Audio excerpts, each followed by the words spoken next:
Welcome, everyone. Welcome to episode 100 of Figure Showcase Fridays. I am your host, Anime Night 1992. I welcome you all on this lovely Friday. This has been a huge monumental episode because not only is it the 100th episode, but it is the final episode of season 4 of Figure Showcase Fridays, and probably one of my most favorite moments to do. I am very happy to do this. I cannot wait. Um, I've waited for this day ever since I started a long time ago with ever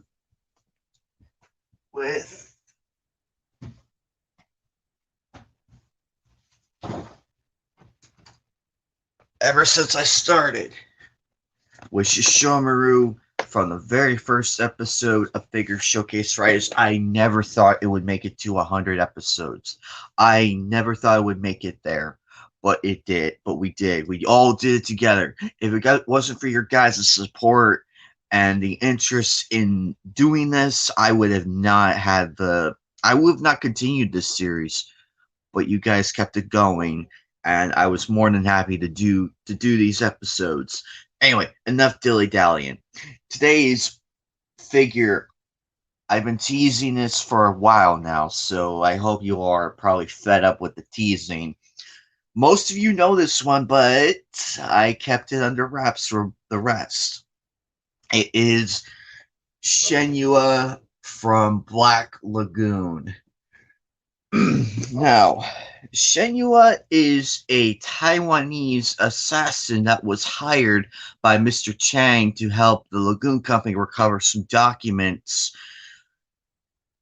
and we first see her with in the during the episode where they have the documents that are very important, and come to find out later that the documents were hiding under Revi's shirt.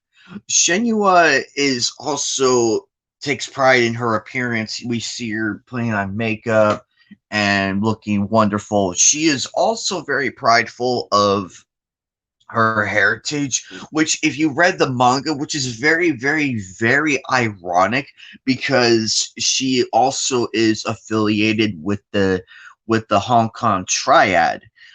Now, I'm sure many of you are aware of that blood feud between the two big countries. So, I will not go into any further details. Look this up yourself. Anyway, Shenua is probably one of my favorite female characters from the anime, because she also has the broken English, which she's also called Chinglish by Revi, and she calls Revi Twinkie, which means she was Chinese. She's Chinese on the outside, but also white on the inside. Basically, she's a Chinese American. So we all, just for context for those who don't know, and it was very cool. And she's also here. Here's the funny thing: she makes a return with a cleanup crew to take out Greenback Jane, and also makes a further appearance in the manga to hunt down Roberta. In But this is in the manga only. Unfortunately, I don't think we ever see the two clash in the anime, as far as I can remember.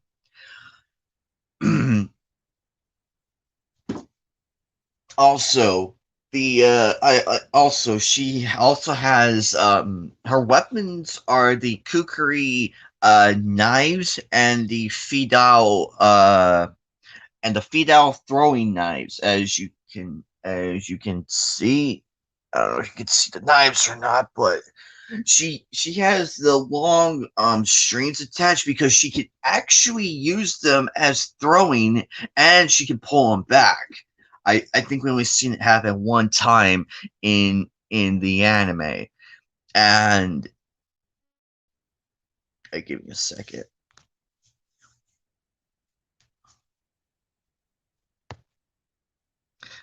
Give me a second, guys.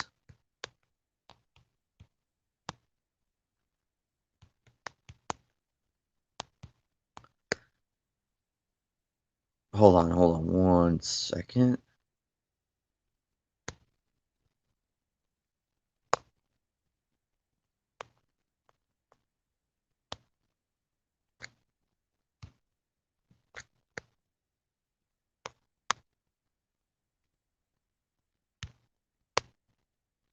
Sorry, it's taking. I just forgot to share this with a few people, but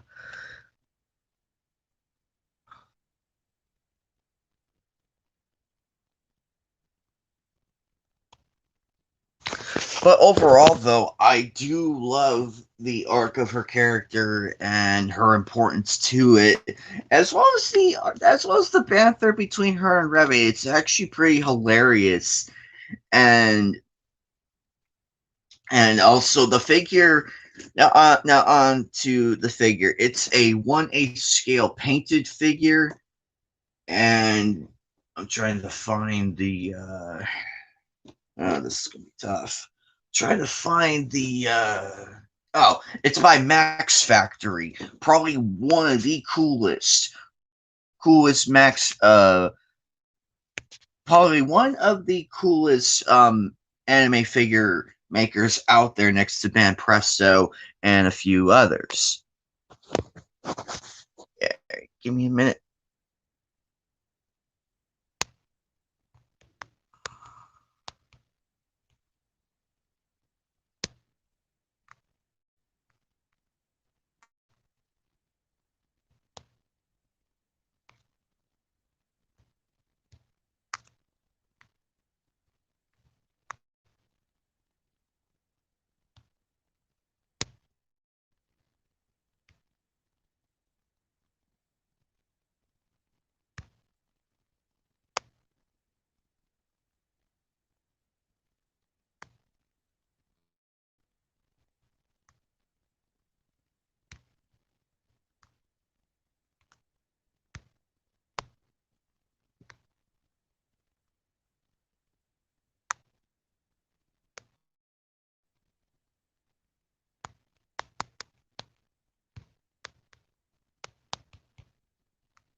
Okay, there we go.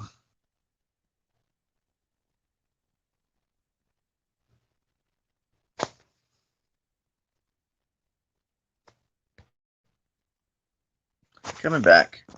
Sorry about all of that. Anyway, so it's also by Max Factory, which is probably one of the coolest companies out there that makes anime figures. They make the bigger scale ones, kind of like Shenua and a few others. There's just so many different ones, but personally, I feel like this one has the more detail. This is probably my most detailed one out of all of them. Um, this is what this is what she looks like when she's all uh displayed and everything. I will be doing an unboxing of her pretty soon. Overall, though, this was probably the coolest one I've ever gotten. That it actually, I think it ties with, as far as like big figures, I think it ties with I want to say Ryoko, I believe. I want to see, and let me move this real quick.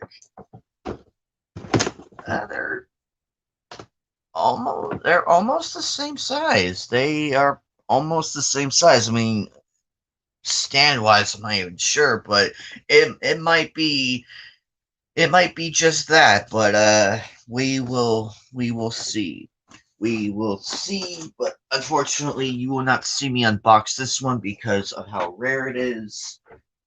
Um, Now, where on earth? I bet many of you are asking, where on earth did I get Shenua from? I got her in on eBay. I was browsing around trying to find the figure for the 100th episode of Figure Showcase Fridays. Originally, I could say this. I can say this now, but originally it was going to be it was going to be it was going to be Gene Starwind and Melfina from the beloved anime, my first adult anime of uh of Outlaw Star. Hi, Fatal, and that it was going to be that one, but unfortunately, I lost in the very stressful bidding war. I almost won, but at the last minute, at the last 30 seconds, someone outbidded me. But my hats off to them, though. I applaud them, though. I hope they are happy with that one because they are such cool figures, and I like how the ship looked and everything. But I just went after Shenua because the only other person I have from Black Lagoon is one of the twins. Unfortunately, there is no Greta twin. I mean, no, wait, it's no Hansel. Sorry, it's the Hansel twin.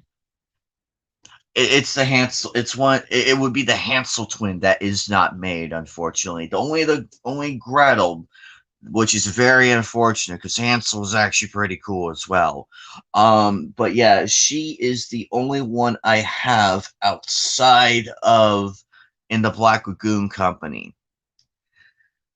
I am planning on getting Revy pretty soon, as well as a few others, just to make it feel more complete.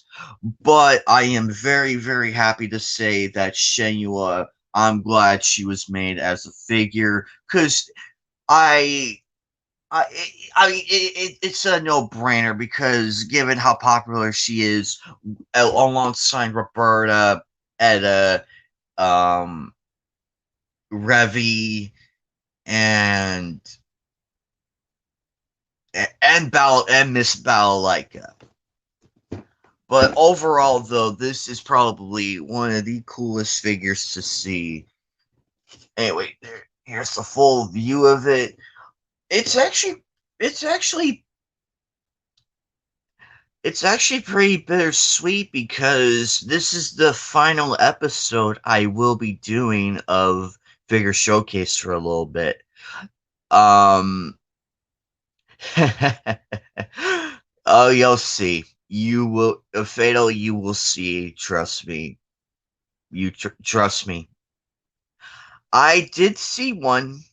I did see one. I can confirm its existence, but I cannot say where because it's very hard to find. Anyway, now episode 100 will be probably my final episode I will be doing for a bit. It is the end of season 4, which makes me a little sad because it's like this wonderful journey. But rest assured, season 5 will be launched after this. However, I am going to be taking a bit of a break. It won't be a long break. It's not gonna be the long one like I had the last few times. It's just gonna be a short one because I want this episode to build. This is a monumental episode, and I am very, very proud of how far this series came. I am very proud of that. I am very proud of the support I got and throughout throughout the entire series since the first episode with Shishomaru. By the way, if you guys noticed, this is the shirt I wore during the first episode of Figure Showcase Fridays, the very first episode. When I put the 2 and 2 together, you'll see. If you go back to that episode, you will see it. You will see this shirt. there. I think I wore this because I wanted to have that nostalgic feeling for those who have seen these, who have been there since the beginning, to give it that feel, like that nostalgia feel of like it all of coming full circle again. I will most likely do that. I will most likely wear this again when we do the finale episode when it comes to it. It may be a long time from now, but I am very excited to say that I will be continuing Figure Showcase Fridays. As I mentioned, season 5 will happen because I want to keep going. You guys have proven it to me in high analyzations. You guys have told me multiple times that you guys love this series, and it makes me happy to hear that. It makes me you guys have no clue how happy it makes me to hear all that. How and that you guys loved. I forget how many people told me what their favorite episode was, but I also I also love doing them because I look forward to every Friday. Whenever I do the episode, I am always happy to do it because I know someone's going to like it. It may not be everybody. Now the figure and the anime may not be everybody's cup of tea, but there is a fan out there who can appreciate, and that's what I'm reaching for. This whole series, it's not me bragging about my collection or anything. It's not like that. I will clear that up right now. It's not me bragging. I don't do that.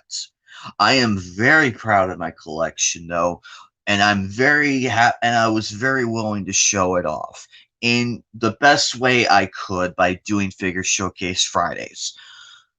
What caused me to do Figure Showcase Fridays? I was sitting at the old place I was at the time, and I had this insane idea. I looked at my figure collection, which was slowly growing to where it is today. And I'm like, I should do a YouTube video about my anime figure collection and give them a nice showcase. And it was on a Friday.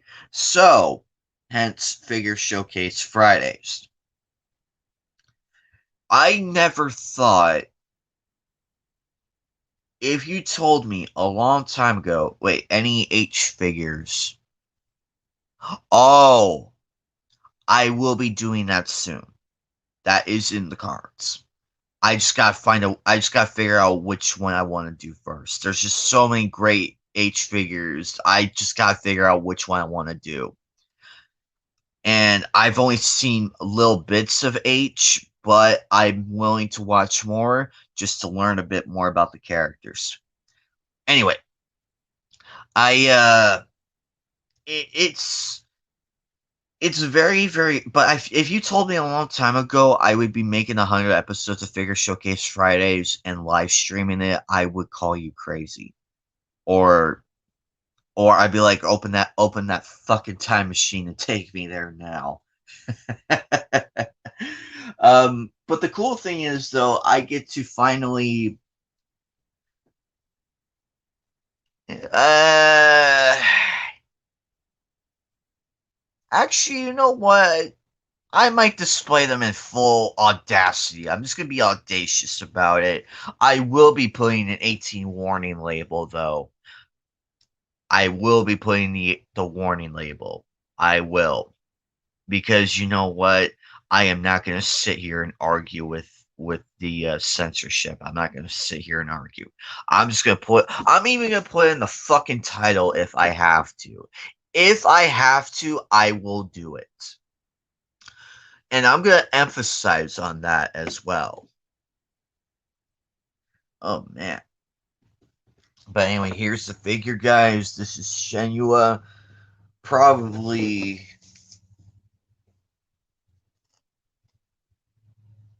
Oh, by the way, that is the right. Oh, Jesus Christ! Can I? Oh wait, what the fuck am I doing? Okay, there. Right there is the Fayado knives. And she is holding the kukuri knives. There's a massive difference. Also, in the Roberta arc, not the Blood Trail arc. There's another arc that features Roberta in it. And she actually, if you guys read the manga, it was completely badass. I loved it. She literally broke both of the Shenua's knives. The kukuri knives and the Fidao knives as well. She literally broke them. Oh, and by the way, I know I know this is a bit of a spoiler, but I will be doing another Black Lagoon figure showcase episode. I am not telling you who it is though. But it's been highly requested, I will say that. But I'm not going into details as to who the figure is. But I think you all will be very, very, very, very excited. Also, I wanted to do the 100th episode with Shenua because I feel like she deserves the spotlight. She honestly does. And I want to deliver on that high note. What will my final figure be? I do not know because I want to keep going. Maybe episode 200 I'll retire the series. Or hell, maybe 250. Who knows? But I'm going to keep going though. This is not a farewell or anything like that. This is not a farewell. It's not because I feel like if I ended this series now or in season 5, I will be so completely bored I wouldn't know what the fuck to do. As Mr. Anime told me, this is my bread and butter episode. This is one of my flagship shows outside of the gaming, outside of the unboxings, outside of my anime reviews, which I have yet to do more of. I've been meaning to do more anime reviews. I've been meaning to. It's just I've been so ungodly busy, but I'm happy to say I will be doing that soon. I'll be doing another episode pretty soon. I just gotta go back and find the one where I reviewed the Jungle anime and put episode on that one. I'm gonna start a series on that as well. So be on the lookout for that. And as far as unboxings is concerned, I will be doing a live stream of that. Once I get the display cabinet, once I get that, I am going to be doing a huge unboxing. But overall, guys, what for those who are just joining and everything, this is the 100th episode figure. This is who it is. It's Shenua from Black Lagoon, for those who are not aware or who have seen the anime, because I've been keeping this under wraps. Some of you may have known it, but others, I really, really had to keep you guys guessing. It was actually quite funny seeing how hard you guys were trying to um, decipher the hint and everything. It was actually pretty funny from my standpoint. It was funny because I'm like, when today arrived, I'm like, they gotta be so brain racked from deciphering the episode. They're like trying to figure out who is Anime Showcasing for the 100th episode. Who is he? He said Black Lagoon. Who is it? I would be very shocked. I would be very, very, very shocked if tomorrow they came out with an announcement that, hey, we're gonna come out with a Rock figure. That would be a hot seller right there, because then you would have Rock and Revy together. I do not know if it will happen though. I do not know, but but hopefully in my lifetime, as I'm still alive, I'm hoping it'll happen because you know what? Rock deserves his own figure too. Oh, and I will go one step further. I will go a step further. Dutch deserves his own figure, and Benny deserves his own figure. Will it happen? I hope so. If we make a loud enough noise, I guarantee we might do it. They'll do it. If not, I understand. I would not be kicking and screaming. I would be understanding. But I am very fortunate we were able to have Shenua and Hansel and Roberta and Revi figures. I am very, very happy. Now you're fine, Bleeding Shadow. I did tell you that no, you did not get to say it because I wanted to be a surprise. But I showed it for a few people, though. I only showed it for a few people because I just wanted to get it out there. But for the rest of you, though, I hope you enjoyed the surprise. And this is probably my longest episode of Figure Showcase Fridays, but I wanted to do a long episode. I hope you all did enjoy the Cyborg 009 Figure Showcase Friday episodes. Those were a lot of fun to do.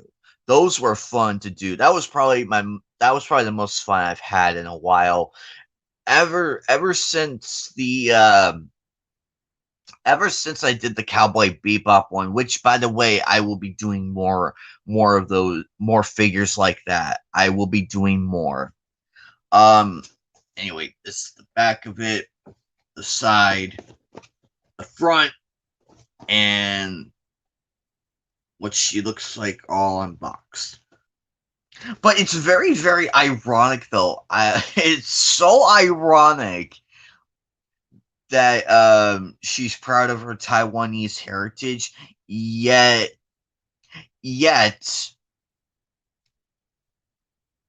she works for the Hong Kong, but her affiliations with the Hong Kong Triad. I find that very ironic, like I mentioned earlier. But if you don't believe me, um, go look up the bad blood between them and China. Go look up the bad blood between them. And I just know China's probably gonna force me to apologize, but we're talking about a fucking anime figure here from an awesome series. Bite me. Anyway, it's actually, and I love the detail of the figure. I just love the detail from the hair to the swords to the dress. Even the shoes are detailed. I didn't even notice that. Kind of hard to see, but even the shoes are detailed. How you women wear? Oh wait, they're not high heels. Okay, they're not high heels. I was about to say how you women wear high heels. I will never know. How you even run in them is impressive to me. It's very impressive. I will admit that. But the sad thing is the only figures I will not be unboxing, and it breaks my heart to say it, I will not be unboxing Shishomaru and Jakin. I will not be unboxing Ryoko. And I definitely won't be unboxing Julia because of how rare they are. That's the sad thing. But I am okay with that. I'd rather have them in their boxes so I can display them properly. I will find a way to display them in all their glory. Shenua, I will be unboxing because there's actually more figures of her produced. Many of you will argue with me it's a rare figure, which you're only half right. You are half right. But at the same time, though, it's okay to unbox her because I want to display her in all her glory outside of the box and give that nice shine to her. I do not know where I am going to put her in the display cabinet. I have no idea. I don't know just yet. I really don't know. I might move I might move Gretel from that display cabinet to this one, the one that's going to be there. That way I have them together because when I do get Roberta and Revy, I want them all together. It may not make sense to most people as to why Gretel is there, but it will make sense later on. Trust me, I know what I'm doing. I know what I am doing based solely on that. Oh, I forgot to tell you guys. You guys should bring your I forgot to tell everybody to bring their own figures too. I want to make this an open episode now. Now that we're through the actual episode of Figure Showcase Fridays with Shenua and everything, I want to see your guys' figures too. Bring them on over. I don't care how rare they are. I don't care if they're still in boxes. Bring them on over, please. Oh, and this will piss off Victor Wildman. This will really piss him off, but there is a figure of Aisha Clan Clan. There is a figure of her. Unfortunately, it's an unpainted one, meaning you have to paint it. I am iffy on that one because from the looks of it, this is so detailed.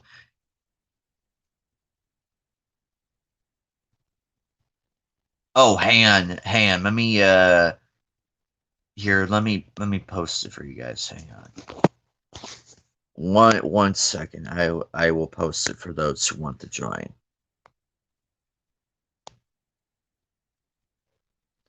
Give me a second, guys. Hold on. Hang on. Okay. There we go.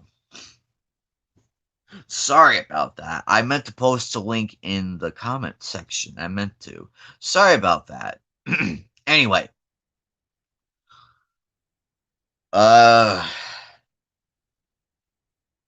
damn it, where did I leave off at? Oh, Christ, now I can't remember where I left off at. But yeah, well, Revy Roberta, where I'm gonna leave it at with the figures. It may not make sense, but in time it will make sense. But yeah, I am very, very excited to do more episodes, though. I am very excited. Season 5 will launch. I want to. Actually, you know what? I'm not gonna say it. I'm just gonna surprise you guys. I'm gonna leave it at that. So I will say this: there will be no episode of Figure Showcase Fridays next Friday. I'm saying this now. Oh yeah, yeah. Oh, thank you. Anyway, the problem now. Unpainted figures are cool in everything in that regard. The problem is, look how detailed this looks. Look how detailed it is. That's my issue. Is painting it. You need to have a steady motherfucking hand to paint this. To paint those type of figures. Now, I know many people are good at that, but it's just trying to find the right person for the right price to do it for you.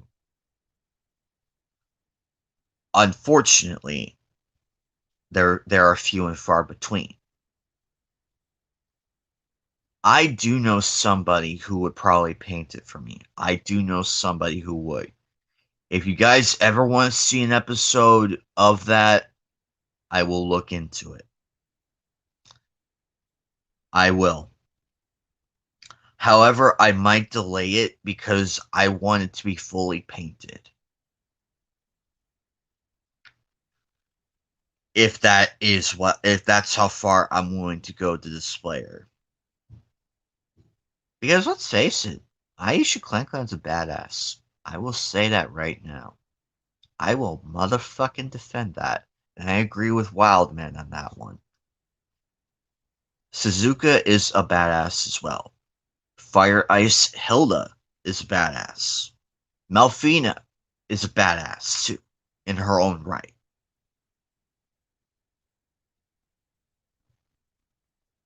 People can argue with me all they want, but at the end of the day, though, I feel like Outlaw Star. Many people may have bitched about it being a copy of Cowboy Bebop. However, that is not true. They are of the same genre, granted, but they are very different. They are very, very different. They are set in different time periods, in different years, in different settings. It may be in space and everything in between. That I will agree of, but I do not see the similarities. I don't. That's the only similarity they both have. They both take place in space. That's it. That's it. But I will happily defend Outlaw Star because it's that's a very good question. I might do it. I just have to play the games and figure out who I would like from that series. It's in the cards. It's just trying to find a good one. Um I will say this. I am very fucking proud of doing this series. I am proud of the impact. Heck, I influenced when Mr. Anime, he told me this to my face. He wanted to do a figure show and tell series. I fully supported his idea. I believe in it. And he has impressed me. He feels bad that he hasn't done um I'll look into that one too. I will look into that. But the fact of the matter is, Mr. Anime, if you are watching this or will watch or might watch the replay of this, I am very fucking proud of you. You actually went through with what you wanted to do. The fact that you named it as a tribute is very flattering. I will not deny that. But this is your own thing. I want you to be happy with it. Don't ever feel bad about lack of episodes. Do not ever feel bad about that. We're all busy in real life. It happens. Heck, there are times where I had to miss out on a few streams because of RL issues, or that 6-month hiatus I had to take because of what was going on outside of Twitter and YouTube. I did not like it, but I made up for it though. I made up with it in spades. I would not be able to do this if I was still in that situation. I would not have been able to do this. But as luck would have it, good things have happened. I am very happy for that. It might have been it might have been a year ago, but it will always stick in my mind. It will always stick in my mind because you know what? I am very happy. I am very happy with where this has come. I cannot wait to show more figures in the future, including the video game ones. as Fail has told me. But I hope to continue this because I love doing it. You guys, everybody sees it. Not who have watched the series. To those who watch the series, they will tell you. They will tell you why they like Figure Showcase Fridays. I don't need to ask. I don't. People have told me in the that they love the series and they love how it's improved. They love how different figures I produce outside of each series. Even the obscure hole in the wall ones, like Sailor Moon. There are some figures up there that were not widely known. They were brief. Or the ones that are highly popular. The ones that are highly popular, like Sailor Moon herself, Goku, Ryuk,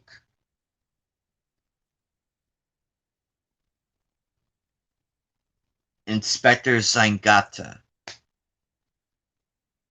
Faye,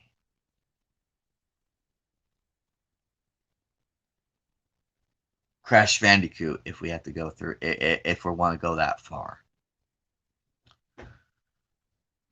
Whew. Feel free to join in, guys. The link is in the comment section. I want to see your guys' collections. I want to see your guys' figure collection. It could be your most prized one if need be. You don't have to unbox it. No unboxing. You can just leave it in the box like I have with mine. But I will say this. There was one question that was posed to me. I will happily answer it. Someone asked me a while ago, who is my prized figure? My most prized figure. That was a tough one. That is the toughest one I've had to deal with. It is a tie, though, unfortunately. It was tough picking. But I think I think the one that influenced me the most was Shishomaru and Jaken. It's the tie between this one and Ryoko and a few others. It's a tie between those figures. It is a tie. I will tell you why I said Shishomaru and Jaken. This one alone is a convention exclusive. That's why it gets my spot. It gets that spot. As you all know, there are not that many Jaken figures. There's a lot of Inuyasha, Kagome, Sango, Kikyo, and Shishomaru figures. That is a given. But not Jaken. I'm happy he got a figure in of himself. I am very happy. Hence why this is up there. This is the start of the Figure Showcase Fridays series. The very start of it. And I am happy to say that. Oh, I forgot you were at work, Fail. I'm so sorry. I just remembered your schedule. But for those who aren't at work or who aren't busy, if you want to come on to the series, I will try to keep this going as long as I can. Because I want to have fun with you guys. This is an everybody episode now. We already got the main one out of the way at the beginning. I figure I just get out of the way at the beginning and then further talk about this series in of itself. But I think Shenua might be my most prized one, though. It just depends on who it is. Heck, I even have Vash and Motoko Kusanagi and Bato. I don't know if you can see them or not, but they are behind me. Those ones are also my prized ones because of how hard they are to find. Well, they're not too hard to find, but because it's hard finding them like together. Because we usually see them in separate boxes, but they're together like this. See how they're together? That's kind of hard to find nowadays. And I say kinda because there are some that do that, but to have them together in one box, it's rare. And that's why it deserves a spot in that. I am very, very grateful for doing this series. I am very proud of this series. I had my doubts it would succeed. I had my doubts it would flop. But over time, as more and more people I've met and more people that have watched the series, it's the feedback that really matters. Yeah, I do have her. Uh, 1 second. Oh.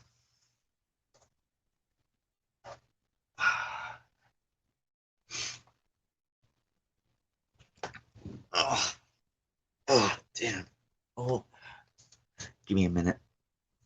Okay, here we go.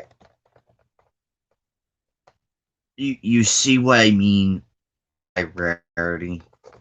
It's very hard because we usually see them together. We usually see them in their own boxes and everything, but to be together in one box is very special. And that's why I consider this to be the best one. Unfortunately, I will not unbox this because of how special it is. Next to Shenua and next to Shishomaru and Jakin, Ryoko and Julia. Shenua is the only one I will unbox out of all of these.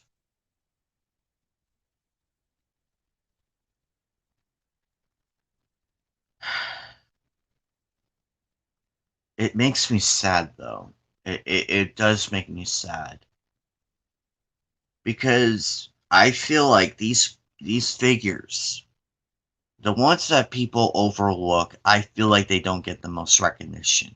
There are some videos out there, but there's not enough of them. They're usually displayed they're usually displayed separate. But me, I was willing to put them together because I wanted to make it that special. There is an episode on this type of figures for both of them. I done a dual episode.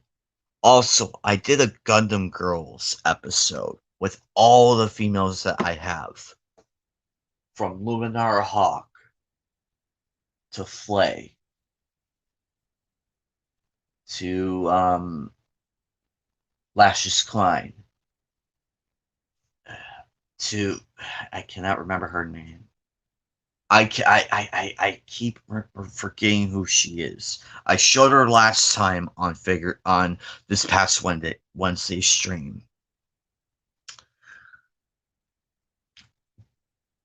But I want to give these figures a chance to shine. As criminally underrated as most of them are, which there are some I do have that are underrated. Or ones that are never talked about or never knew existed. Which is kind of funny to me because it's so funny that whenever I display a figure, they're like, whoa, I didn't even realize that existed. Not many people knew about this one. Not many people knew. From my experience, from what I've seen. Heck, the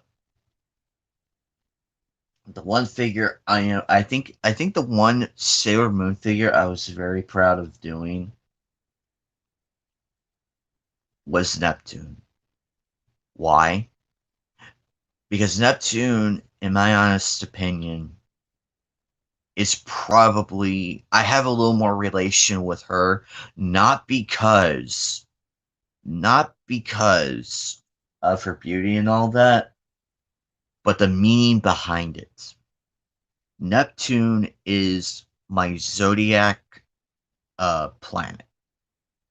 I'm a Pisces, so I have a little more relation with that than the other Sailor Scouts. I can relate with most of them though. I understand, especially Tuxedo Mask. I can relate with him as well. But Neptune will always be probably my favorite Sailor Guardian. Speaking of Sailor Neptune, I am gonna get a tattoo of her. It's gonna go here. It's gonna be her in her full sailor outfit. I'm thinking either on this side or here. It'll be her transformation phase. I am not sure how I'm gonna pull that off. Um. Oh man. Whew. Um, anyway, but that's my take on why I love Sailor Neptune. Does she outclass the other ones? In a way, maybe, but I am willing to give the others a chance too. I like the other Guardians. And speaking of which, at some point, I will be doing the Sailor Starlights. That is happening. I just don't know when. But I will say it safely though. It is going to be an episode of the Sailor Starlights. However, I do not know if I want to do them all together or individually. That's what I'm still debating with. Now, I could have done separate episodes of the Gundam Girls, but I wanted them to do it all together because I wanted to give each of them their own light. They were all in a group, but I did it one by one by one by one, as best as I humanly could, just to fit it in that time frame. I might redo it. I am not sure. If you guys want me to redo it, if you guys want me to redo that episode, I could probably name it a revisit. I could probably do a revisit of that episode and do it a little more justice. Or if you guys liked how it was presented, I'll accept that answer too. But overall, though, I want to thank everybody for believing in me, for believing in Figure Showcase Fridays. Because without your guys' love and support and the feedbacks I've been getting, even the criticisms, the constructive criticisms I've gotten, I took it into account. I don't know if you guys noticed or not, but the videos have gotten better. I don't know if you guys noticed. There was more info in it, more things of that nature. But I could not have done this without you guys. To my friends, to the fans of the series, to people who are being introduced to my channel. I know it's a chore watching all of these episodes, but to make your life easier, I did put playlists up of seasons 1 through 3. I have yet to put together season 4 though. Once I do that, it'll make your life a whole lot easier. Rather than just searching through the whole the whole video list because it's a long list. I've done so many different videos throughout the span of my YouTube career. I created those playlists so that way they're easier to find. And you can start from the very beginning, or you can watch an episode of what figure you wanted to see. I might have done your favorite figure in an episode.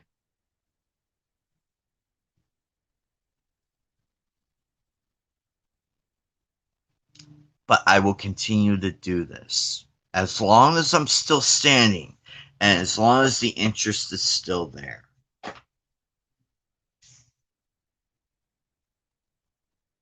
And I do not I wanna I do love seeing everybody's collection though. Whether it be DVDs, figures, manga, even DVDs. I love seeing people's collection because I it brings me joy to see how happy they are. See how happy people are that love their collection because they believed in it. It shows off why they are fans of it.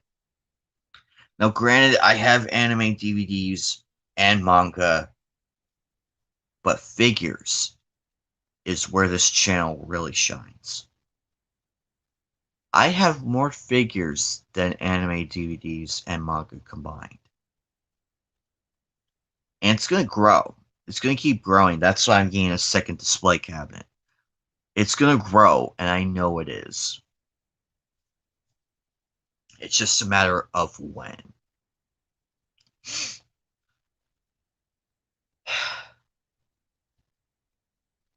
But I cannot wait. I'm going to keep this stream going because I want to do a figure show and tell with all you wonderful people.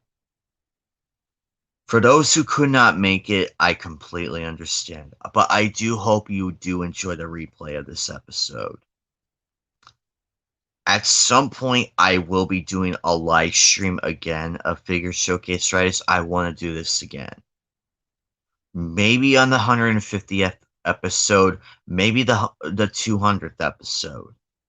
Who knows? I want to get there eventually. And maybe within next year we'll get there. Who knows? Anything can happen in this current time. But I do it for you guys. Not for me. For you guys. Because I love each and every one of you. I love the support you guys have given me. I love the support and the enjoyment that we all have when we watch the episodes together. Now, I know people may be jelly of when I show off a figure kind of like this or any of these. Like I stated earlier, I am not doing this as bragging. I am not bragging in any other way. I am not. I'm showing off my collection of all the anime figures I've collected throughout the entire,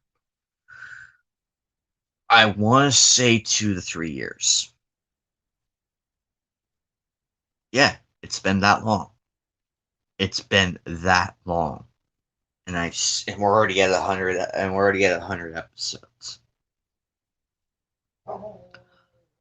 I could have stretched it. If I didn't do the group episodes, I could have stretched it all the way past 100 if I wanted to. I would have. This would not have been the 100th episode. We would have been past this. But I did it because I wanted to give more longevity.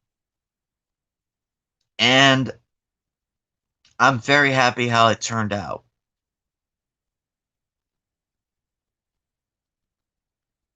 The fact of the matter is, do I get jealous when I see other people's figures, no, I'm not. It's easy to joke about jealousy. It's easy, and we have like envy in us. Like, oh, I want that figure. I can respect that. But when people tell me that they're jealous, it's like you don't have to be jealous. I'm not bragging to you that I got this figure and have the means to get it. It's not like that. I show it off. I show it off because I want to. And just share with you guys. Because I like doing that. I love sharing. But unfortunately, many others, they like to brag. Like, my collection's better than yours. That may be true. That may be true. But are you proud of that? Are you proud of what you've collected? Are you proud of the work you built? Whether it be art or a DVD collection. I know I'm repeating, but I'm trying to emphasize on this. Are you proud of that collection? Are you proud of that? Because I am very proud of my collection. I am happy I'm able to gather up all those figures and do episodes like this. I am happy I have the means to do it. Now, I could have not done this series. I could have just done a one and done episode. But I did not. I kept going because people wanted more. And that's the massive difference between failure and success. It's okay if it does not work. If it didn't work, at least you tried. And you should be proud of that you tried something new. I had my doubts of this. I've had my doubts. I had no idea how much it would impact a few people to create their own series of this.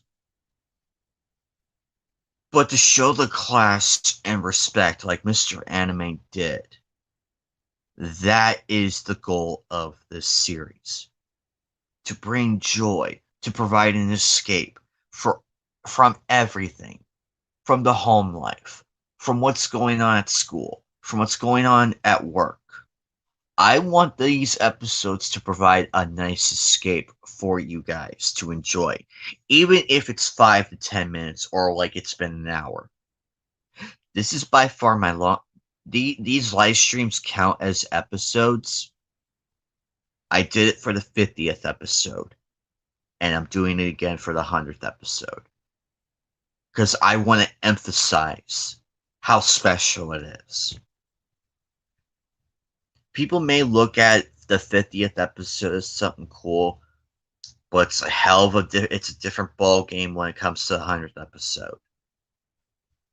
And people, I know what people are going to say. Aren't you tired of doing this? I mean, 100 episodes, it wears out its welcome. It would have worn out its welcome. I highly disagree. I am not tired of doing these episodes. I am not tired. I'm not dragging it out. I'm having fun with it. And I will continue to do it as long as I can. Until I either A, run out of room, or B, the interest, or B, if I lose that interest in wanting to do it. But I don't see it stopping anytime soon. And can you believe we're already going to be in a 5th season of this? That is very, very scary, but it's very fun at the same time.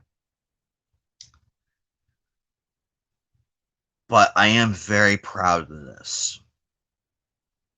This is my flagship show, kind of like what Monday Night Raw is to WWE/F. Or Starrcade, if you will. Or WrestleMania. The Super Bowl. The NHL playoff finals. All of those, or all of those have in even the Daytona 500, all of those have in common are flagships. Now I know it's a horrible comparison. It's silly of me to put my figure showcase up there with greats like that. But I want, but it's also emphasis. I want to emphasize that how strongly I believe in this series.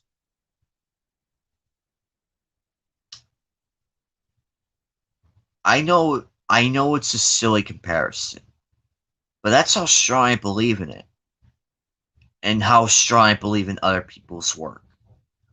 I am very thankful we have figure companies like Max Factory, Max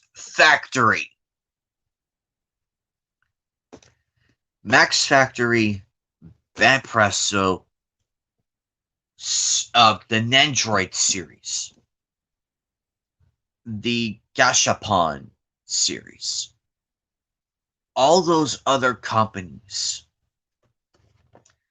like Yamamoto, Viz Media, Bandai,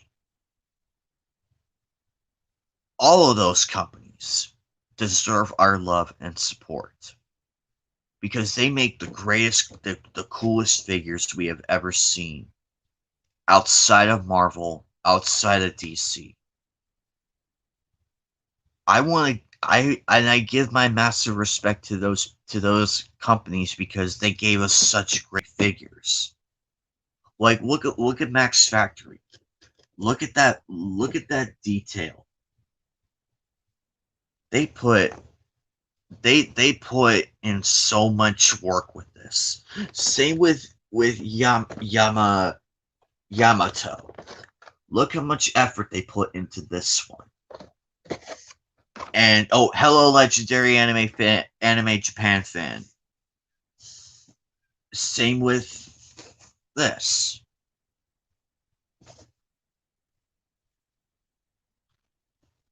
All these companies deserve our love and support.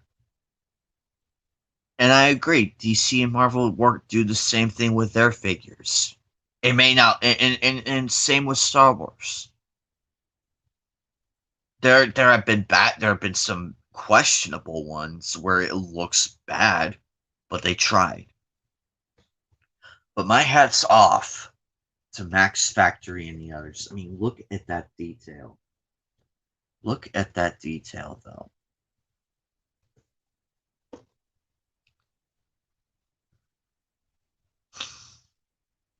Max Factory, any representative of Max Factory or any of the other companies I have mentioned, if you ever see this video, I salute you and thank you for making these wonderful figures that we all have in our collections. It doesn't matter if it's Marvel or DC or Star Wars or Star Trek or anime. The fact of the matter is that we collect them because and Nintendo too. I completely forgot about that. Nintendo as well, and PlayStation and Sega.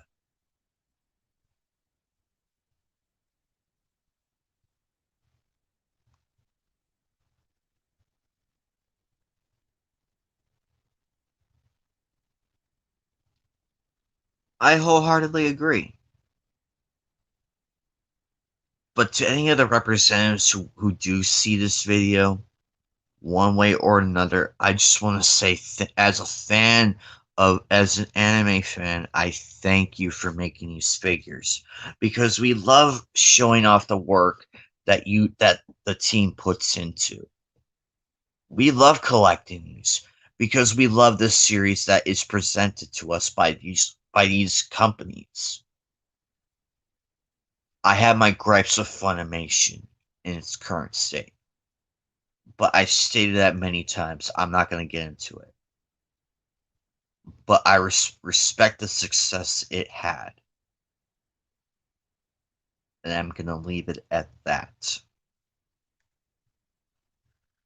The point is, We collect figures, we collect the manga, we collect the comics, we collect the DVDs and the animated series. We collect those not because we are fans of it, but we want to show it off to our kids, the coming generation. We want to show them the fun we had at the time and to introduce new people to it. It doesn't have to be the kids. It could be our best friend. It could be our next door neighbor. It could be that classmate sitting across from you in the corner. Or that teacher. Or hell, even a police officer. It's amazing how much we have in common with each other. We could be complete strangers. Oh, I agree. Capcom as well. It's amazing, but my point is, it's amazing how much we have in common, despite the fact we are complete strangers. Every day, every time I go to a store wearing an anime shirt or something of that regard, people are like, "Hey, I like your shirt," or "Who's your favorite character?" or series. I take the time to answer that. And because it shows there are more fans out there, whether it be new or casual. I have introduced so much different anime and everything in between. Geek Hero Bubba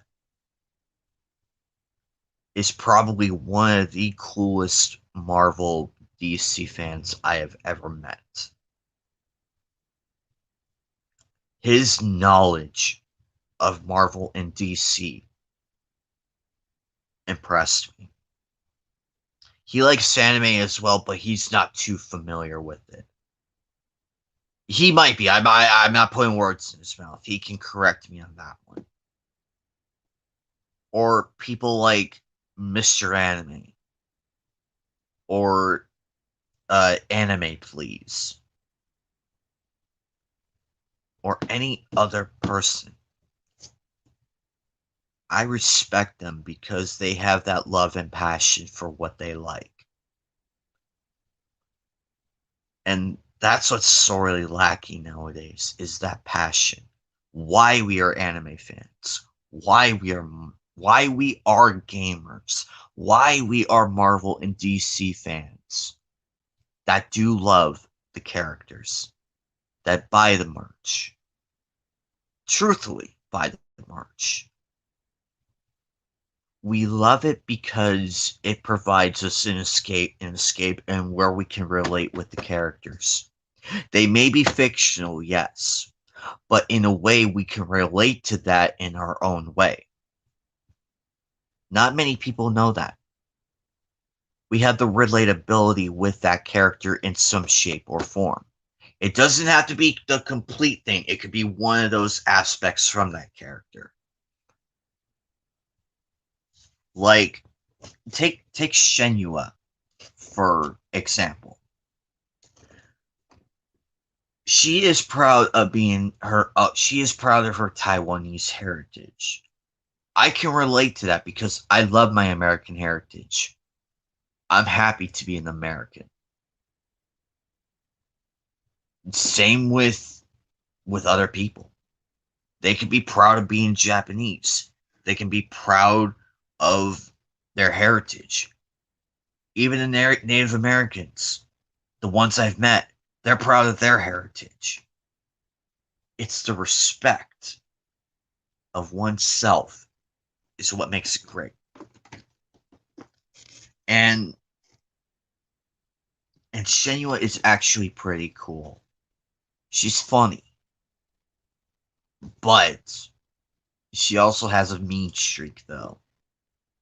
And she has shown that in the anime and in the manga.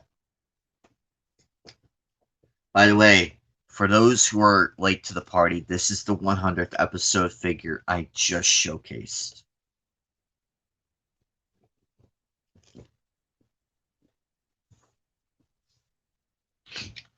But do you guys get my point, though? I'm asking the question to you guys. Do you guys get what I am saying? I want people to be happy with their collections and to display it as proudly as you motherfucking can.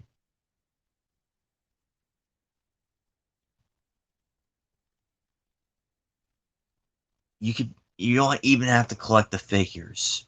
If you're a comic book fan, this same applies to you. If you're a gamer, this applies to you as well. If you're a book enthusiast, it doesn't have to be the manga or the comic books. It could be like the Stephen King novels or the J.K. Rowling novels or any other novel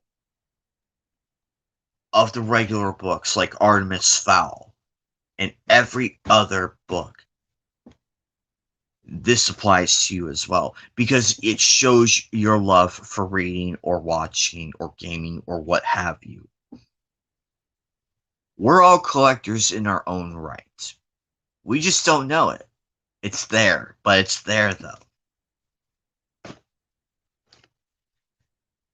You don't have to be embarrassed to be a collector. We all have a collection, some shape and form. And it's something to be embarrassed about. I will not deny that. But you should feel proud of that. Yes, it's a little silly. Heck, even Barbie dolls. Let's go further than that. Even Barbie dolls. I know tons of people who love Barbie. I know tons of people who love the Barbie movies. And some like the games. I respect the hell out of that. Because they're willing to admit it. And show their passion for it. I respect that to a degree. Because I understand what it's like.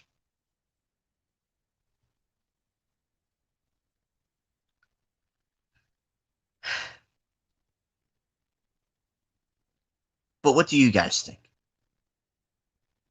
What is your favorite collection? What is a collection that you are I'm going to pose a question. I'll probably ask this again later on in the stream. What is a collection that you are most proud of? That you're happy to talk about? I want to read that in the comments. Or you could or in the messages. I'm more than happy to do that. Because I want to see your guys' collections too. Honestly, I do. And I want to see the passion behind it.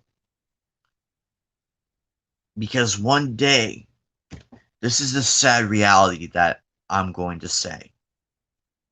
One day I will not be here. I may not be here one day. Neither of us will. But the reason why we have this stuff is so we could pass it on to the generation after us, to those who come after us. That is my other goal as well. I'm preserving all of this. That way, if I do have a family, I want my kids to know what kind of fan their father is. Same goes for everybody. Whether you want kids or not is up to you. But you know for a fact I am right. You could disagree with me on that, but deep down you know I'm correct. You know I'm right. Now I'm not forcing everybody to have kids. No, that's not my point. That's not what I'm trying to imply here. What I'm saying is, what'll happen to our collection if we're gone? I want to leave my collection in capable hands. As long as it's treated with respect. Now, granted, they might sell it later on. I am okay with that reality. I might. I'm not sure. I would be okay either way. But that is something not many people think about. I'm just stating it because it's true. It's one of the main factors. Heck, there are some animes that people don't like that I do figure showcases of, but I take that into account. It may not be everybody's cup of tea, but I present it in a way where it's both respectful to that opinion and to provide a different outlook. They may not agree with it, but I can respect it. And I'm willing to show my side of it, my side of things. I'm presenting it to you with the utmost respect. I am not shoving it in your face. I don't do that.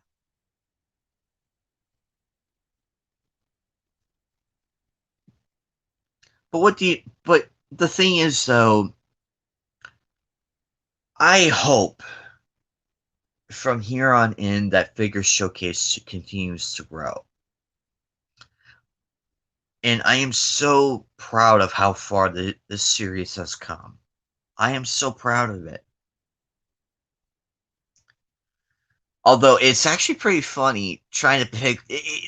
I think the hardest part for me in doing this series is deciding what figure to do next. That's the toughest challenge I face every time I do this series. I can do. It would have to be like maybe the Major and Bato for one episode. Or the next episode, I would do Shishomaru and Jackie. Or the episode before that, I could do Shenua. Or any other figure. The point is, it's difficult to pick which figure I want to showcase next. Because there are so many cool ones, and I love the series that they come from. Whether obscure, underrated, or overrated, I treat it the same. Naruto is overrated. Some might say it's overrated, some might say it's underrated, or they just don't care. I treat these figures and characters the same way. It doesn't matter if they're overrated or not. Because I want to show off that character from that series. It doesn't have to be the main character. It could be a side character or a support character or hell, even the antagonist or the underling of that antagonist. That's the difference in this whole series. I show the good guys and bad guys and the side characters. The same could be said for Marvel, DC, and all the other stuff. You can make that same case with everything else. But I do it because I do like that character. It doesn't matter if they're underrated or not. I like that character because of how it's drawn, how it's written, the backstory, why I like it, why I hate this enemy. It shows the inner fan in me. I can cheer on the hero, or I could cheer on the bad guy, or hell, even the side character. I could cheer them on too because they're a great support character. Even the quote unquote useless character, I can cheer them on too. Granted, they may be useless in most people's view, but they're also really cool in other views. And there are fans of those useless characters as well. And I respect that.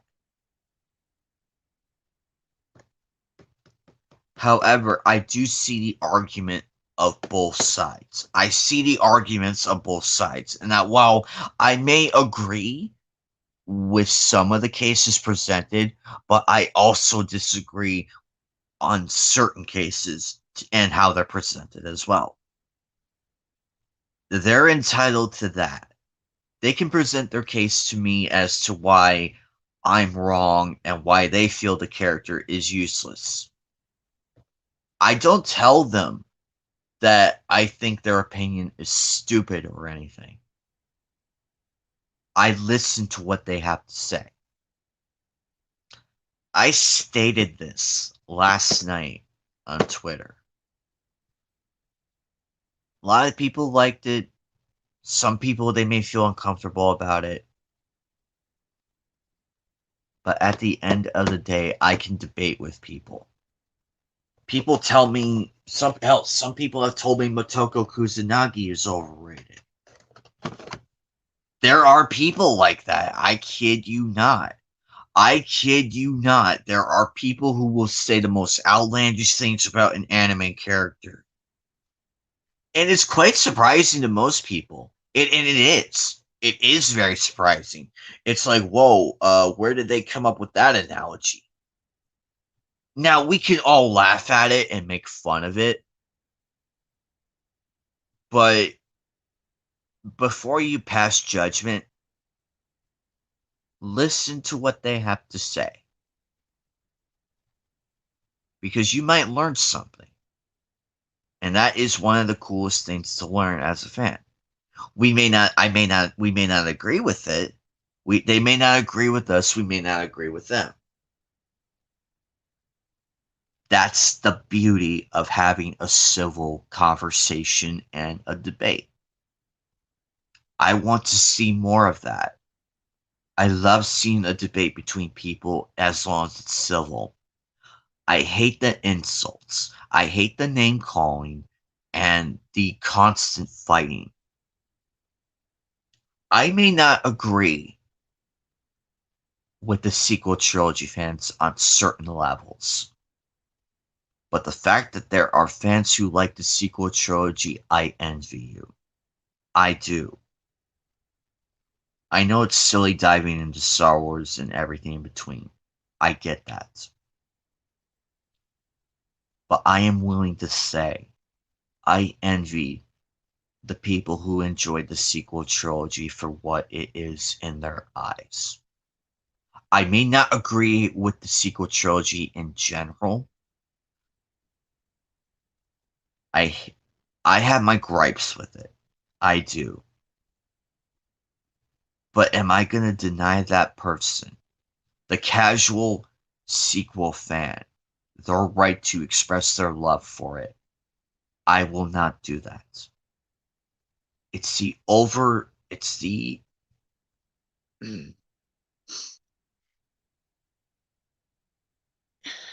it's the fanatical one, the fanatical sequel fans I cannot stand. And I give a bad name to the sequel fan.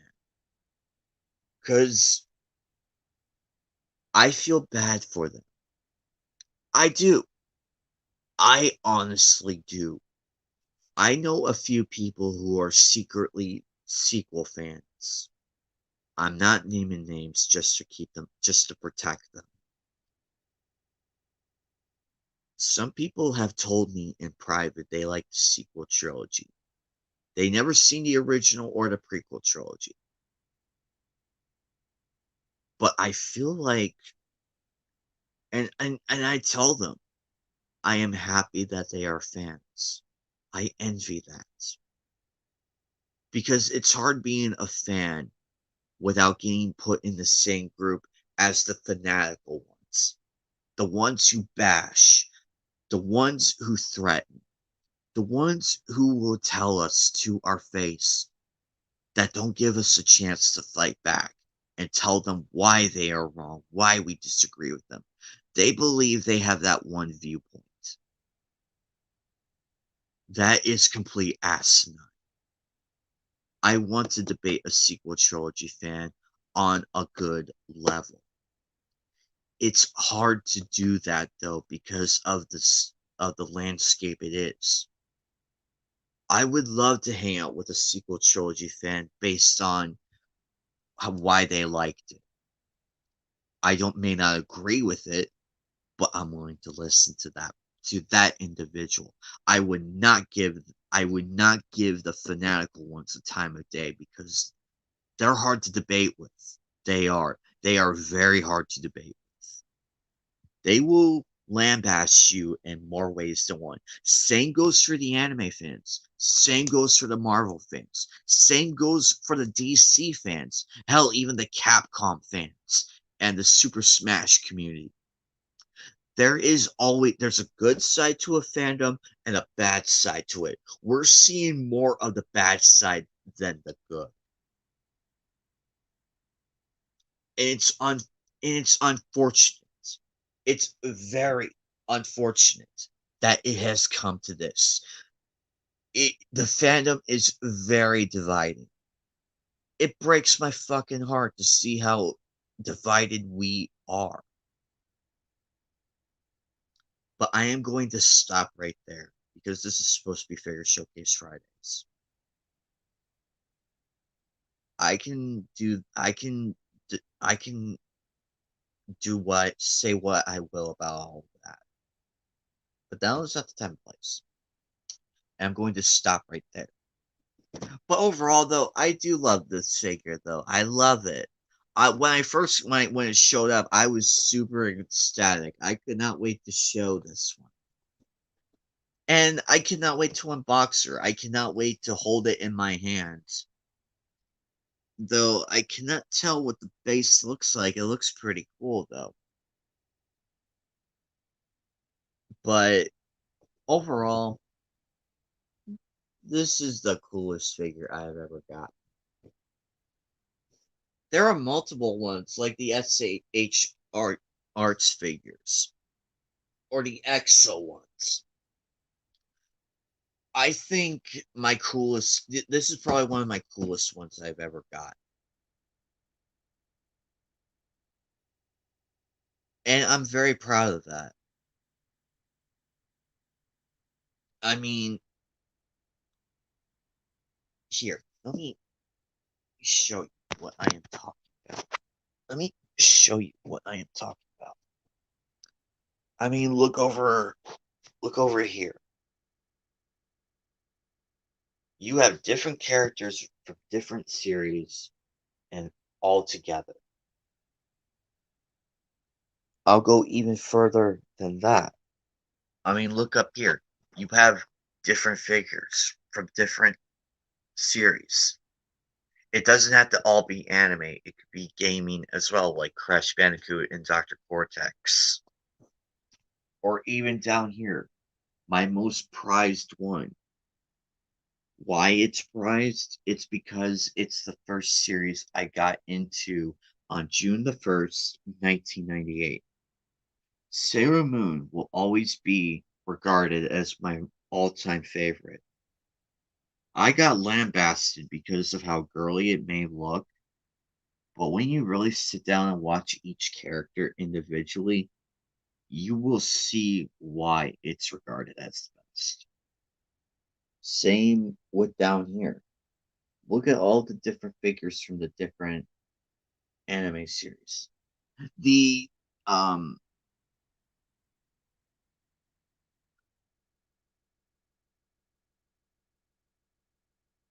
as you can see, there's Naruto, there's Black Lagoon, Black Butler, sorry, Dragon Ball Z, Burst Angel, the Precure uh, series. Hell, even My Hero. Even further down here, we have Evangelion and Cowboy Bebop. Oh, looks like Ryuk's wing fell. Oops. I'll have to fix that in a moment. And even further down here, this is the mega difference because they're all displayed equally. My point is, and that's the point I've been making. Oh, oh damn. See, even up here, you have Gundam, you have Dot Hack Sign, you have Death Note, and Inuyasha. Sango is probably one of my is probably one of my favorite females of that series.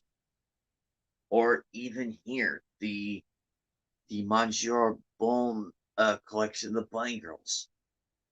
It was sculpted. It was sculpted based on that. That's my point. It could be from. It doesn't even have to be. It doesn't have to be a serious related. It could just be anime in general. There we go. But that's my point.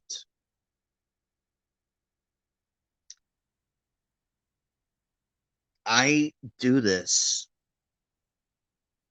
I do this because I want to express my love for anime. Like I mentioned a little bit ago about the fanaticals, it's those people I'm angry with. I'm not angry at the casual fan. I'm not angry with them. But I am pretty tired that we get generalized with the fanaticals who give us a bad name. I want to like certain things, but I feel ashamed at the same time because of the fanatical ones. The ones who love the lambast, the ones who give us a bad one. It's those people we should be going after, not fight with each other. I know we can do that. But overall, I have a question for you all. I will ask it in a little bit, but it's actually important. Well, it's kind of important, but I want to hear it though. I want to hear you guys' answer on it later. If we have, I know we have some time to do this. Um, it's a good question too. It's actually a good one, and one I've been wondering for a while now. It's been one I've been wondering for a while, but I want to wait until I get like a full view of it. Um, but other than that, oh, and plushies. I forgot the plushie people. There are plushie fans too. That counts as a collection. No matter what collection you have, you should be proud of that collection. You shouldn't feel embarrassed by it. Express it. I did with mine. Everybody else is doing theirs. We're not forcing you to express. It's up to you. Now I get it. As I mentioned earlier, it's easy to be embarrassed and say, "Hey, I like this." It's easy. It's easy to feel that way, and I get it. I was embarrassed when I first admitted I liked anime and all that stuff. I got laughed at, but there are those I look at.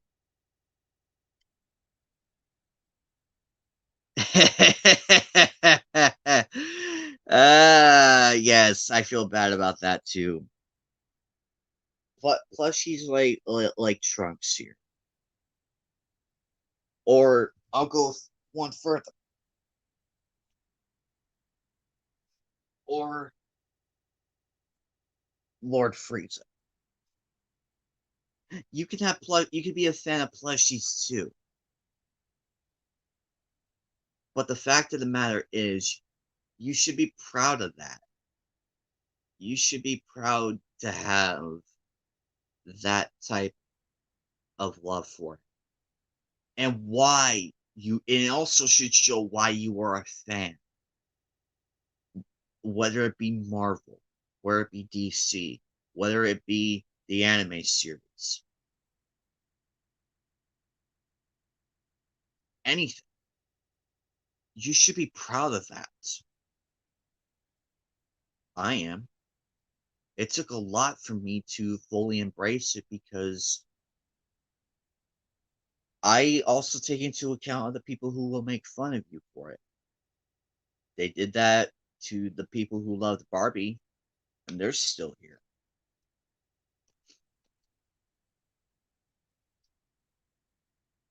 But that's my point though.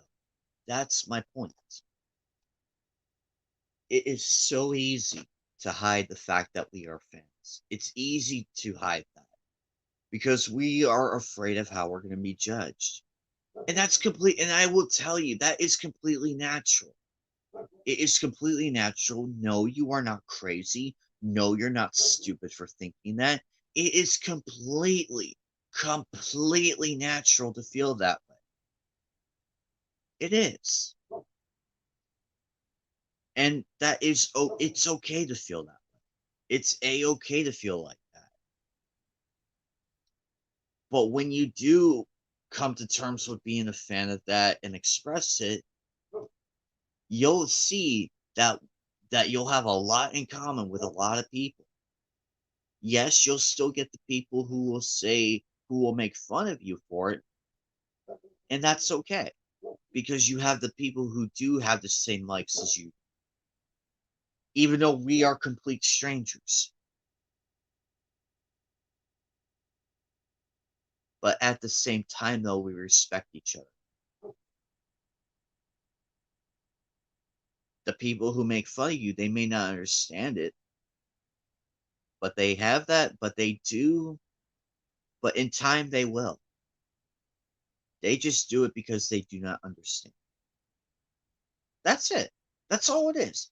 They're not making fun of you to bring you down. It's just they don't that's they feel like that's the only way they can relate to that. Heck, I got lambasted for liking Barbie as well. I will admit that. I got lambasted at the time because back then it was Marvel. It was the WWF, WCW, ECW, all kinds of like macho and all the fun stuff. But seeing my own sister play Barbie with the coolest doll she's ever had in her entire life, I respect that. And she did introduce me to that world. It was actually pretty cool. Yes, on the outside it may look girly and too high class and too stylish. That is true. I will agree with that. But when you put that aside and learn about it from that fan who loves it that much, you begin to see their perspective in things. No, they did not force it on you. Some do. I will admit, some do like to force it on others, and that's a huge no no. I will condemn that any given day. I do not force people to like what I like. I introduce it to them, and if they don't like it, we can move on to something else. It's like, well, at least I tried. But and it's okay to not like it. Not many people like Naruto. Not many people like One Piece. Not many people like X-Men or the Fantastic Four, or not many people like plushies. I get that. And that is a-okay. If they don't like it, for me, that's where I stop pushing. I introduced it to them, granted, but if they don't like it, that's the time to stop and move on to, and skip and change the subject to something else. Or better yet, I will go one further. I will go further. Ask them what they like. Ask them what they like. You might learn something with them as well. All those detractors. There will always be detractors no matter where we go. Whether it be wrestling, whether it be comics, anime, movies, even, books, even, plushies, even. We will always have detractors. They will disagree with us. They might make fun of us. But at the same time, you can learn with them. Find out what they like and try to learn it from them. Now, I know it's easy to make fun back. It's easy. It's like, ha ha, that, this, that, and the other. That's okay. But at the same time, you can ask why they like it. I know we get made fun of because they're just joking and all that. I get it. There's a massive difference between poking fun at people, at people's likes, and insulting or threatening them. There's a massive difference between them. I could poke fun at Mr. Anime for liking a certain thing. I could poke fun at Fatal for liking this. I could poke fun at Geek Hero for liking what he likes. I could poke fun at that. But at the same time, I respect why they like it. I respect that. Heck, even my good friend Yuki, I can poke fun at her for what she likes, but in that same regard, I respect that. I respect why she feels that way about why she likes that. But do you see me insulting them, threatening them, and bullying the piss out of them? No, I don't do that. My problem is, I mentioned this earlier, and I'm mentioning this again. It's the fanatical people that I despise. The people that do bully, the people that do threaten, the people that will not give us the time of day to express why we dislike it. It's those people we should be concerned with, as well as the company itself, if they cater to those people, which in most cases they do. They lambasted us. I've stated this many times. When you attack your fans, who are you really hurting? Are you hurting yourself or them? I can tell you it's both. You're hurting and I will tell you why I say that. You're hurting yourself because you built up a company that the fans liked. You presented product that they liked, whether it be a show, a movie, a figure, a plushie, a shirt, even, or hell, a bracelet. You are providing that product to the consumer, which is also a fan. If you crap all over that fan based on difference, you're hurting yourself because you're losing money out. And they'll take their money and go fund a rival. You're the rival company that is competing against you. That's competition to me. Anyway, that's my point. And also you're hurting the fans because they believed in your product, what you have presented to them, why they like you. It's like, hey, this is a cool company. I like what they have presented.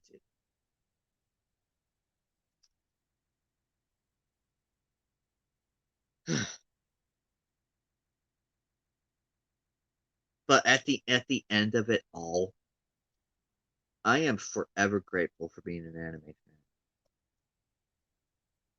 There are worse things out there than being a fan. We may get lambasted by our folks, but at the same time, they should be proud of us that we found a hobby, something we like outside of the dangers of the real world. It's easy to fall into that trap. It's easy to get hooked up with the wrong crowd. It's not easy leaving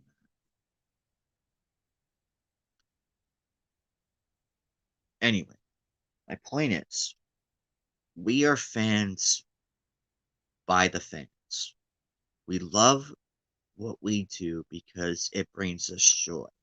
It brings us that happiness that we can proudly have fun with it. Now, granted, it may look silly the most, but that's okay. They are peering into our world and they are trying to process in their mind why we like stuff like this. And that's a-okay. To all the detractors who do not understand anime fans, I get where you are coming from half the time. I get that. You could make fun of us and say, "Oh, that's silly." But at the same time, it gives you an idea of why we when we do defend ourselves, we're not doing it because we feel attacked. We're doing it because we want to show why we love and why we disagree with you in a respectful manner. We do that because we strongly believe in what we like. And that's a massive thing to comprehend. I get that. Heck, I can understand why most people do not like One Piece or why people have an issue with Inuyasha's fillers. I get that. That is a valid criticism. I respect that. It may be a filler and may appear pointless to you, but to a fan of that show, they can explain why. And you may not agree with it, but they're providing a different viewpoint to where you can look at it and say, okay, I agree with you on that front, but here's why I also disagree with you. I know I sound like a broken record throughout this whole thing, but you guys get my point. I emphasize on a lot of things. And I try to reiterate that as best as I humanly can to make sure it's loud and clearly heard. I I hope that that all of this does continue. I hope anime and everything else continues to exist in the coming generations. And when people look back on videos like ours and see why we were fans, or hell, they even ask us, "Hey, Dad, what made you like this or that?" We sit down and tell them why, and we ask them, "What do they like?" The answer might surprise you. The answer will always be a surprise, but you got to take into account would it be a good answer or a bad answer. You have to take both into account, not just one or the other. You have to take both into account. That way, you have enough time to prepare why you feel that way. With that, with your answer, put this back there. But at the same time, though, it also shows that you're observant.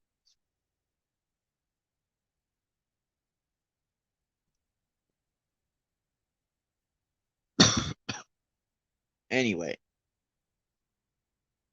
wow, we've been at this for 2 hours. Wow, I never thought it would go this long, but I'm happy it's going this long. I still want to keep the stream open because I know some people would love to join. I know they're busy, but I kind of want to do a figure show and tell with you all. To anybody who's trying to watch this or still watching, wherever you are, you can even comment below. What is your prized figure or anime or plushie? It could be anything. It doesn't have to necessarily be figure. I know it says Figure Showcase Fridays, but I'm willing to listen to other collections.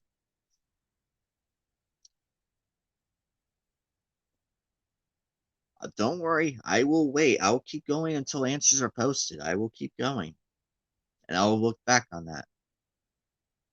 But the funny thing is, though, I just love how everything brings us together, whether we are fans or not. And I love meeting new fans. I love meeting the new fan. and getting to learn what got them into anime and all that.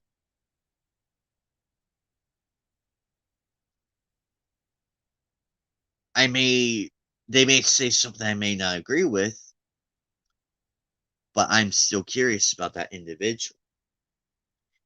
And it's easy. It's so easy to detract to be a detractor or a supporter. It's easy. It is not easy maintaining that. You could do so much, but in the end though, if people tell you for to your face that they do not like it, that's when it should stop. We already presented our case. We told them, "Hey, I like this show or this is why I like that show or that." "Oh, I still don't like it. I just don't feel right about it." In time, in time, they will change that opinion. Opinions do change over time, I've noticed. My opinion changed on a lot of animes I was laughing because I did not understand it at the time. When I went back and revisited it, I'm like, wow, this is actually pretty cool. I don't know why I lambasted this person. I feel bad about it. I feel bad and I'm happy my opinion changed on it. Heck, I laughed at the absurdity of Naruto. But I went back and rewatched it when it came out with the Shippuden arc. Same thing with Brotherhood.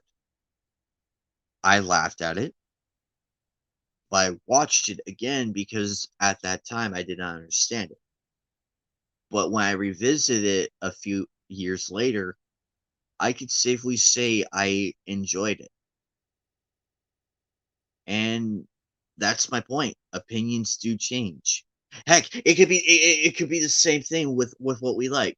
We all may like Black Lagoon at one point, or we but at the same time, years later, it's like, oh, why did I like that show? It can happen with anything. Movies aren't exempt. TV shows aren't exempt. My point is the opinion can change at the drop of a hat. One day we're all agreeing that Superman is the greatest hero of all time. The next day we can say Iron Man is the greatest hero of all time, or Batman.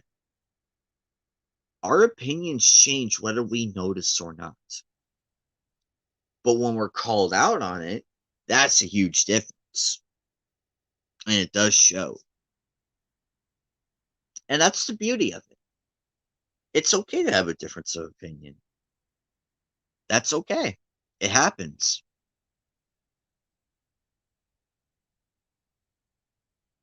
It's in human nature. We're all human. We have our difference of opinion. It may take time for it to develop, but over time, when we do see it, it's like, huh, maybe I will give this anime a try or this TV show a try.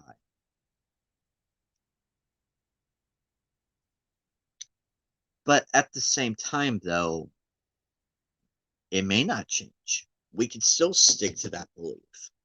There are some people who will still believe that Superman is the greatest hero of all time. There are people who still believe that, and I respect that. I may not agree with it, but I was willing to listen. It's easy to listen to other, but when you completely shut them out and don't give them a space or the time of day to talk, it's not good at all. It does not make you look good. And that person will forever hate you and despise you for not giving them the time or day to express that. But then again, I digress.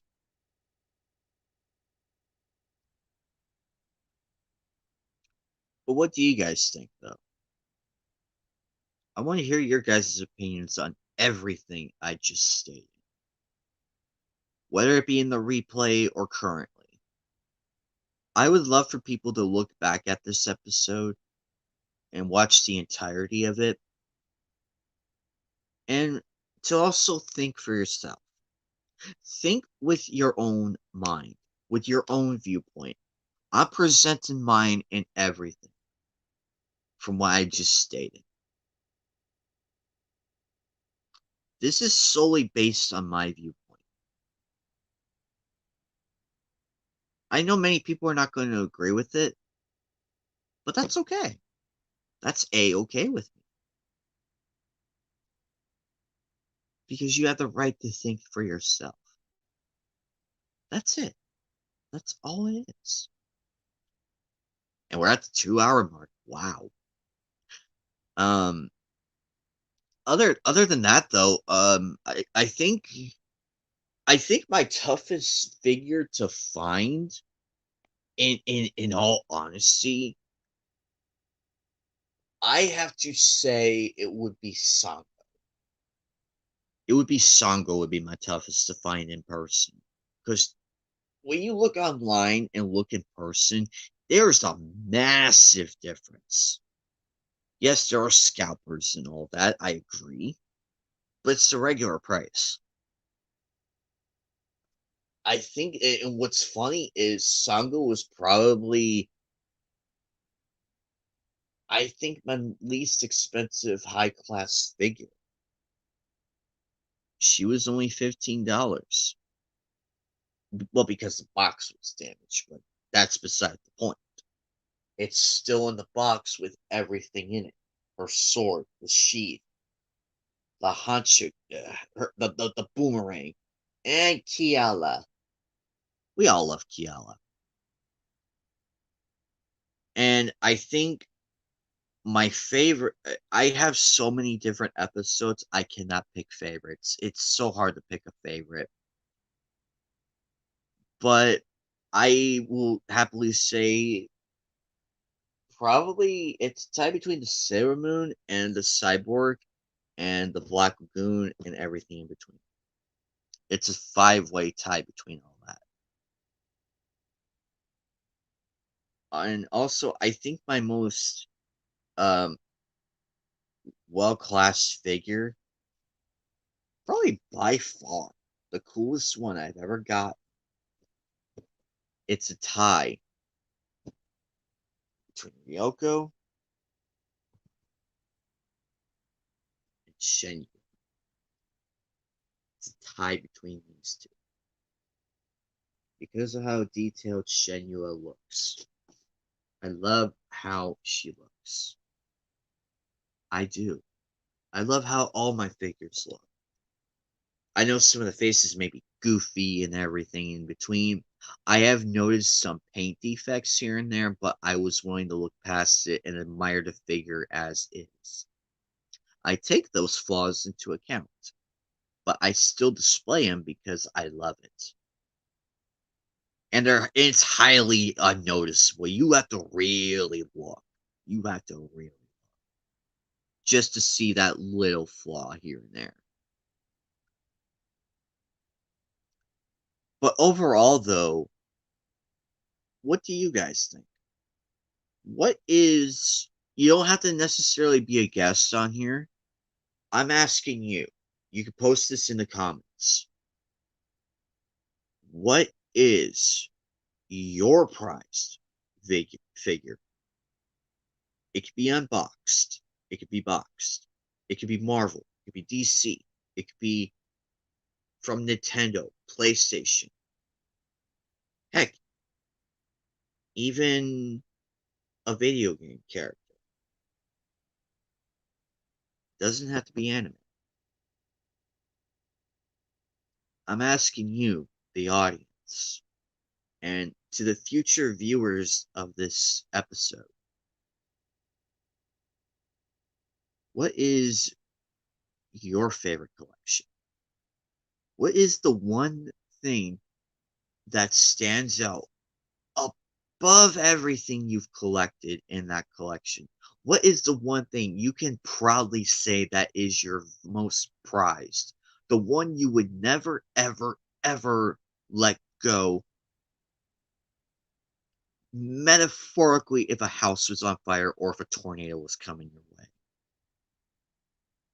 I'm speaking hypothetical because it can happen. I'm just speaking in hypothetical terms. Comment below. I want to know. I am asking you to your face. It may be through a screen, but I'm asking you directly.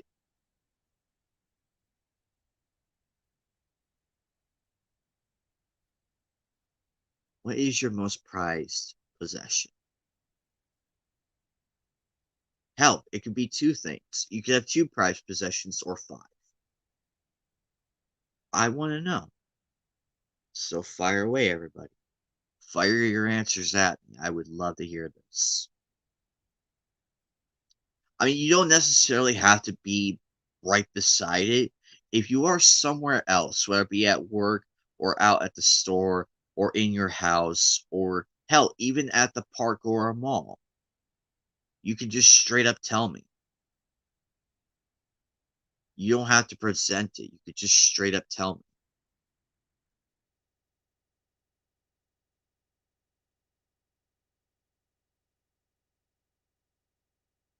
Because I'm curious to know what other people's collections are like.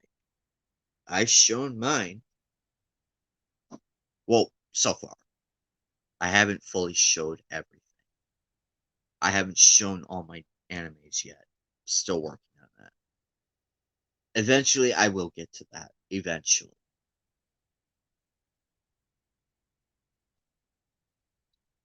But what do you guys think?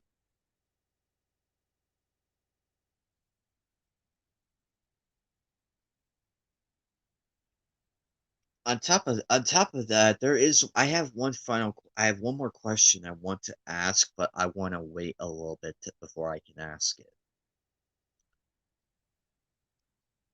It's a good one. You guys are gonna love this question, and you can think on this one too.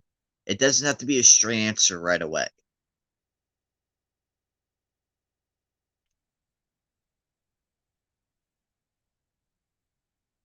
But I can safely tell you guys, I will be continuing this series. I will because I want to.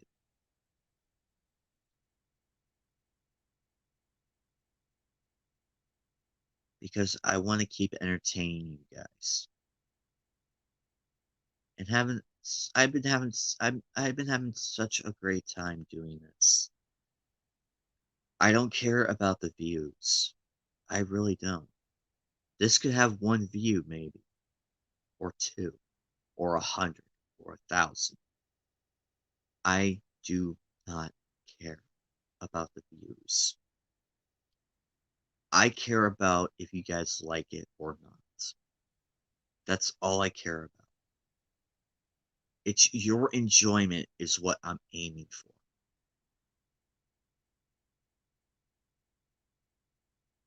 Aw, see?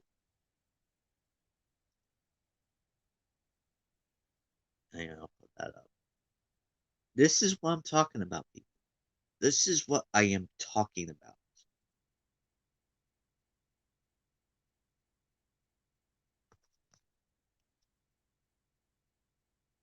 I agree. I wholeheartedly agree with you, Nearing. I agree.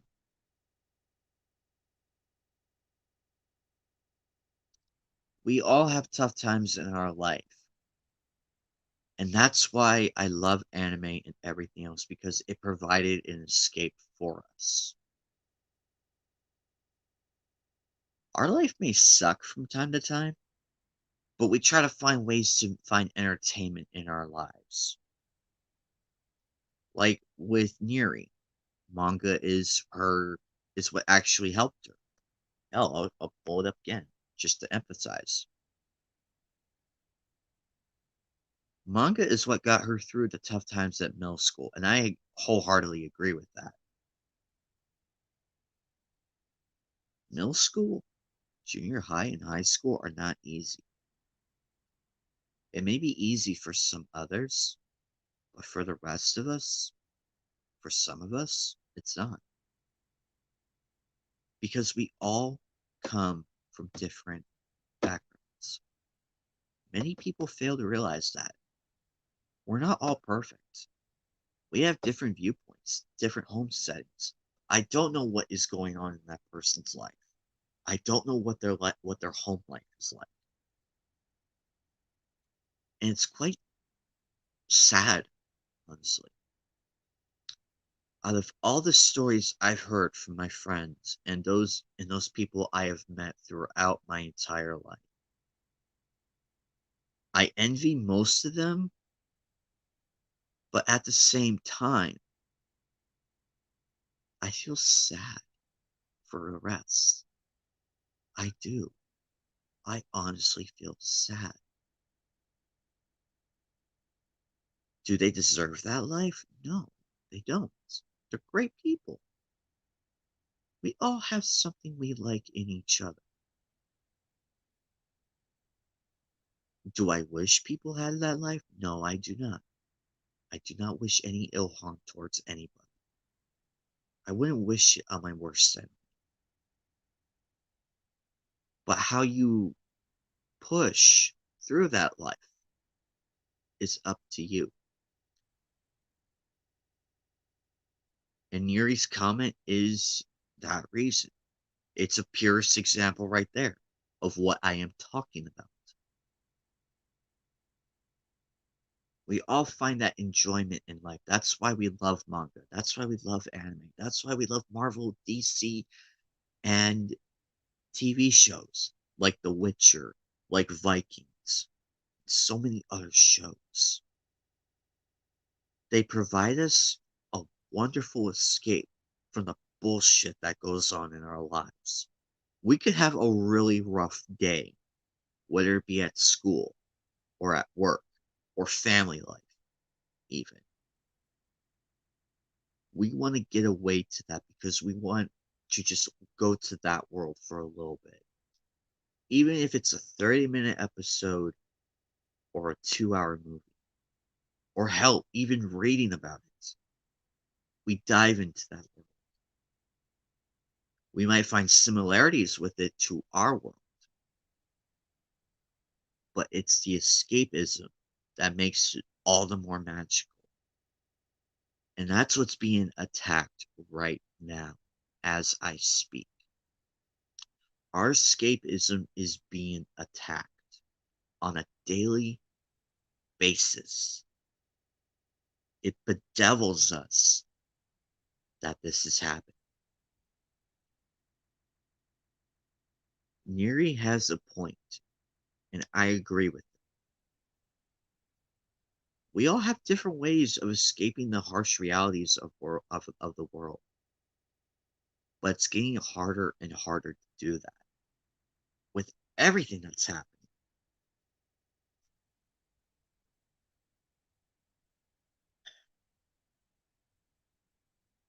That's my point in all that. I mean, look, I have manga, anime, and figures and video games. Also, my friends and the people I respect. You know what? Even our own friends. Here's something very wild that I rarely see get mentioned. My own friends provide that escape. You guys provide that escape. If I'm having a bad day, I want to learn about your day. Like, how was your day? I want to learn about your insight. Granted, it might be better than mine, or it could be just as worse as mine, but I take the time to listen because I want to dive into your world as well. It doesn't have to be the manga, it doesn't have to be the video games, it doesn't have to be figures or movies. It could be with each other. I could ask everybody right now how your day was. How was your Friday or Saturday? Because I know there are many people who live in different countries that there are an hour ahead of us. I mean, a day ahead of us. Sorry.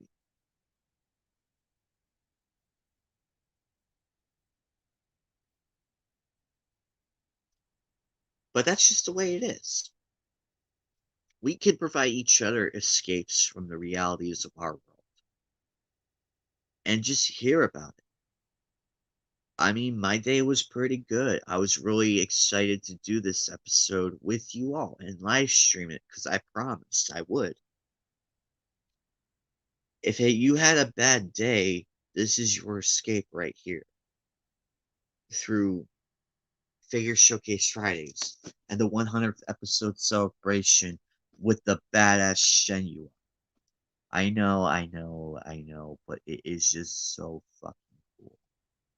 I get it. I will unbox her eventually,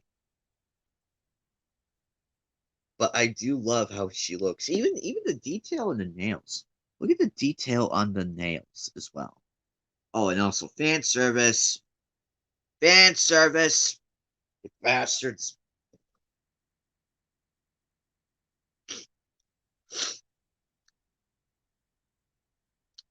But other than that, though, I'm also happy to hear about other people's figures and everything in between.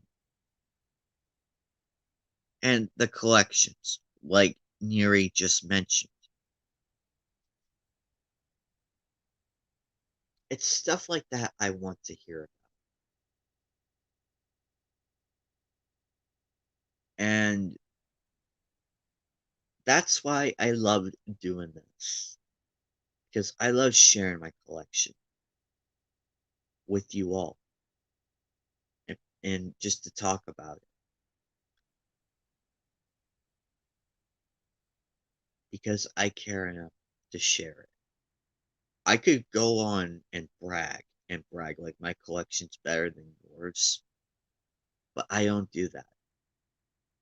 I don't do that because I have no idea what your collection is like. Yours could probably be bigger than mine. So that's why I don't do that. But at the same time, it gives you guys a view into my setting, into my world. My room is basically what you see.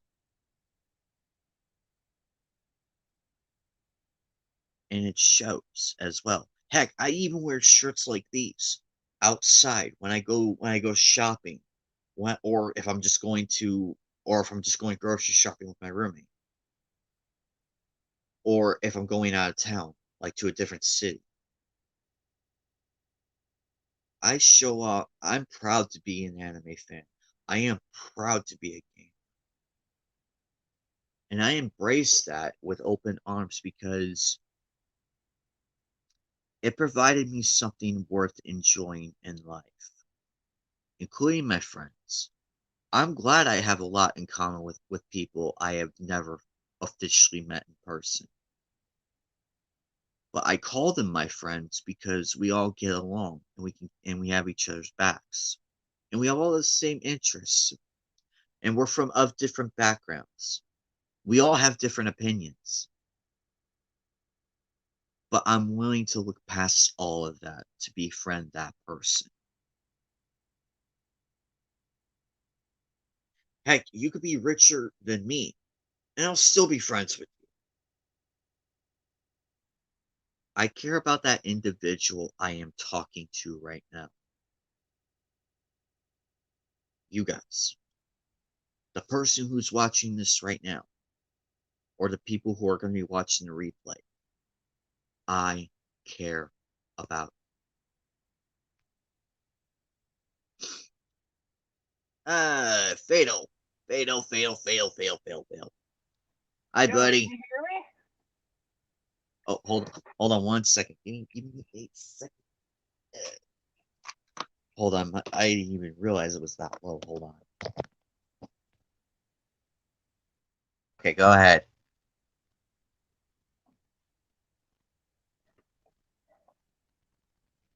Wait, do I have the volume up? Okay, volume is up. Oh, crap, I'm on Bluetooth. I just got done explaining why.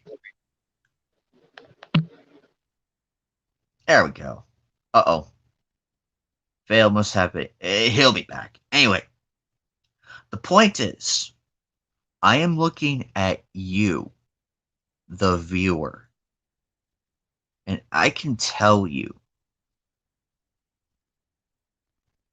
that you should be proud of being a fan of what you like. Ah, there we go. Okay. Yeah, I can hear you now. Sorry, for some strange reason, my Bluetooth headset was still on and running through batteries. So I That is a-okay, my friend.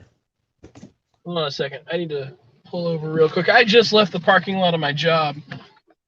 I gotta see. Oh, you could have just wait. You could have just waited till you got home. I would have been fine. I don't want you getting into an accident, my friend. No. I work security, so at the same time, I'm trying to figure out. Oh, that's never mind. That's an employee. He's just pulled up and he's banging on the back door for something. So he just probably left and forgot something. At first, I didn't recognize the car. So, but we're all good. How's the stream? I've been trying to pop in and out when I can when I'm not dealing with customers. So It's going good so far. I mean, I've had a few interactive people here and there.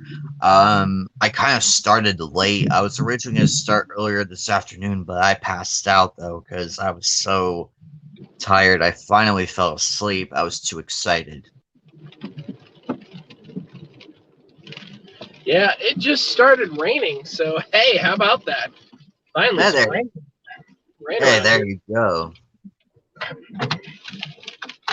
Oh man, no, I was just asking some questions earlier about some of the figures that you had about an hour and a half ago. You know, I was like, are you planning on doing some H figures? Like, you know, I remember Mr. Anime bringing out his sexy booby figures, and I was just like, okay, Knight, are you gonna do the same thing? Something like that? You might have to censor them just to keep your channel intact. Well, but I did provide that answer to the question. I don't know if you heard it, but I'm happy to answer it again.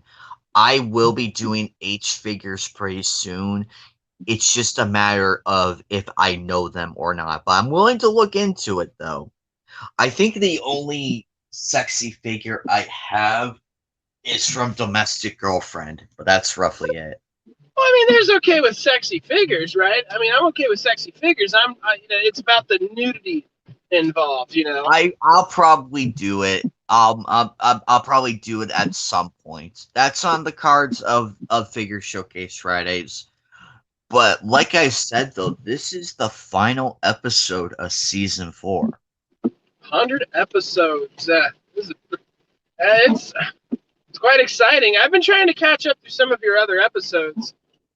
When I have time, just be like, oh, you know what? I wonder what he has. Does he have this figure? Does he have this? Because sometimes I'll have like shit that pops up in my head, and I'm like, well, does he have, you know, like some like does he have like a figure from like Girls and Panzer, you know? And I'm like, I probably highly doubt it. He probably has a tank hidden somewhere. Oh, you have one from Girls and Panzer? Yeah, Neo. So eventually, you know, I just kind of started asking myself some questions when I started thinking. I was like, does he have some of this stuff or something like from an anime? And every now and again, I'll kind of go through a few of your videos at a time, and I'm just like, huh, I didn't know that. So I've been trying to play some catch up. By the way, Fatal, this is the exact shirt I wore on my first episode. I was actually in the chat listening to you when you stated that at the beginning. Is that with that was with the Sesshomaru Jockin figure, right? Yeah. Yeah. And you said it was a convention exclusive, and I'm like, jeez, no wonder you ain't opening that. I think it was from 2005. I'm pretty sure that that will pull you out of it. What? I was saying, if you ever got yourself into some crippling debt, I'm pretty sure that convention exclusive still in the box and everything would probably pull you out of crippling debt, and then some, and you'll still have more money left over. I mean, if you're lucky. So Yeah, because I probably would, but at the same time though, this is so hard to find. Like in its box still. oh yeah. All right, give it And the another fact 20 years. I guarantee that thing's going to be worth like quadruple, if not, 5 digits. So, but also this is the star of the 100th episode. This is the star of the 100th episode. can't quite exactly see it from my Jeep, but what? Oh, that's the Chenghua, right? Yep, it's Shenua, aka Chinglish from Black Lagoon. Yeah, Shenghua. I did the episode earlier, like at the beginning of all this. I did the episode already. Now Who we're taught you just to have an your ass in fours? ladies and Wow, gentlemen. you could be a royal bitch. She's just fun. She's fun. Yeah. Yeah, What? he got high. He got high and never came back down. So that's the end of him. Just gosh, can't believe they. It's just like you had the stoner getaway driver. I mean, I'm pretty sure he was some people's favorite character, and he never comes back. And I'm just like, no, bring him back.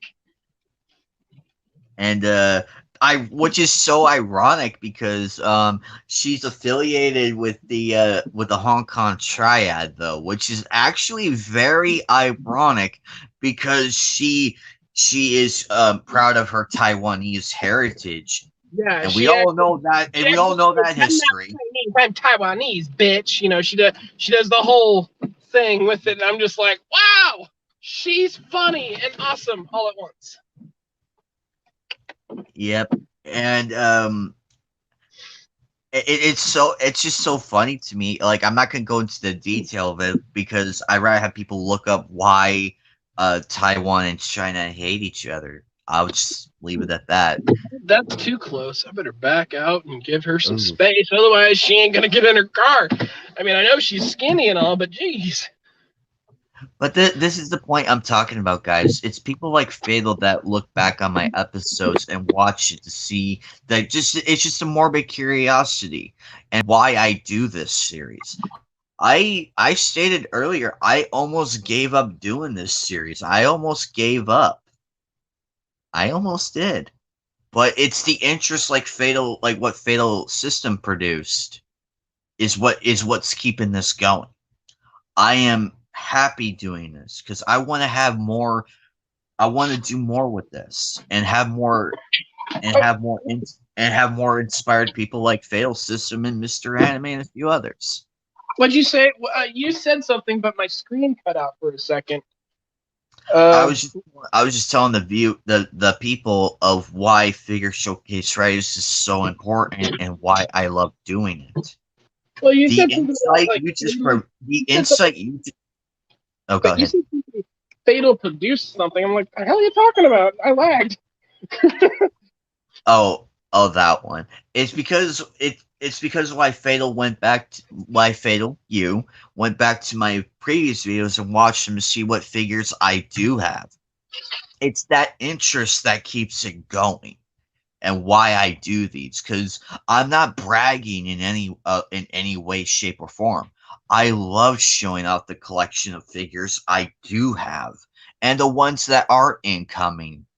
And I am very, very excited to see the feedback. It's the feedback I look for the most. And the enjoyment of the fans and my friends. If people are enjoying it, that's A-okay with me. If they don't like it, same thing. I am not that difficult to figure out. I am happy either way because people took the time to watch the episodes. I am forever grateful for that. Hell, this stream could have 1 view and I would still be happy. Or it could have 100 views. Views do not matter to me. What matters is the enjoyment of the people. As long as people are enjoying it, I'm happy. That's it. That's it. That's all it is. But I am grateful as well that people do enjoy it. I could get lambasted in the comment sections and people tell me that they hate this, that, and the other. I can attest to that and say, okay, I see your points.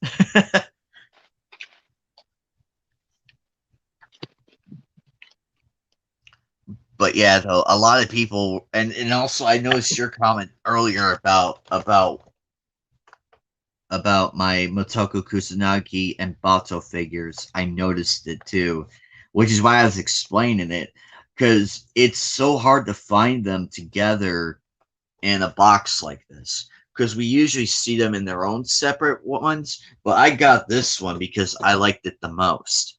I could have got them separate, but no, I wanted to do them together. Same with the Gundam girls. I did an entire episode with all of them together in it. Now, I could have split them in different episodes, but I did not want to do that because it would not have made sense. Because they're all equally important in the gun in their own way. And I wanted to showcase all of them in one go. And it worked. It worked out just as it would if I'd done it individually. The outcome would be the same. Hell, I could have probably done that with all the Cyborg 009 figures, but we would be here all day. So that's why I broke it up in that sector, which is why I love doing this series. And I am and part of me is kind of sad that because after this episode I will be taking a break from this series. I want this episode to build and like just to celebrate 4 seasons, 100 episodes, and also build towards season 5 whenever that may be. I can safely tell you guys there will be a season 5. It's a matter of when. But for now, we're enjoying this episode all together. It is a monumental episode because I never thought, I sound like a broken record. I never thought I would do 100 episodes on one series alone. Say what you will about the game, about the video games and everything, about the Let's Plays, say what you will. It takes a lot to do this. And keep in mind, people, I am just one person. I am one person who does all this. The figure finding. Well, actually, no. I told a lie. I do the videos, the research into the character that figure, I guess, in a way, that I am presenting to you, the viewer. That stuff I do on my own. I get the figures on my own sometimes. I sometimes get them as gifts. But but it's the support of the fans, of my friends, of my family, is what is the main driving force. Even the new people I meet who are like, whoa, what's this? Figure Showcase Fridays, and they watch and they're like, huh, I wonder, and what Fatal just said, what figure do I have next? I could have any figure. It's a surprise. That's the beauty of it. I may say what series it is that's coming in the figure showcase episodes, but I don't outright say who it is. I may have done that with a few other things, with a few other figures. But it's the guessing game that keeps it going as well. I like making people guess. And when they see who it really is, it's the excitement like, whoa, what? I didn't realize that existed. Like here, or here maybe. Or hell, even Shenua as examples. By the way, this is a huge ass box. Look at the fucking size of this thing. This is a 1/8 scale. By far, I think by far she's probably like my tallest one. By far, I can I'll have to do a measurement, but I could be wrong. Alrighty, I am up here with kind of my little things here. Oh my god. As we can see, we have the Robotech Minmay. Hey, wait. Before you continue, hold on. Okay. Okay, go ahead, Fatal. Got the Robotech Lin Minmay um, thing. I found this at a pawn shop actually, and this came out uh, in 2018. Believe it or not. Really? That looks Yeah, like something. That looks like something from like maybe 2000, like early 2000 ish. honestly, it looks like something that came out of the 90s, but it True. but like the only reason I say it's late 2018 because 1985 to 2018 Harmony Gold USA. So this is quite honestly one of the. I mean, heck, it's got the clearance tag on it, and it's a posable one too. So got the legs there, and in the back they've got more of them. They've got Rick Hunter, Roy Fokker, Max Sterling, and Miria. So I collect them all. But I found this and I was like, I had to have it. I'm a Robotech fan. They got me into the original written Macross. So I just kind of keep all my. They don't want it. This never wants to stand up. There we go. I kind of keep all my stuff up here, really. Like I got my, little Matchbox Derby car, or whatever, and then I got me an F-15, fighter jet toy. Got my BMW here, my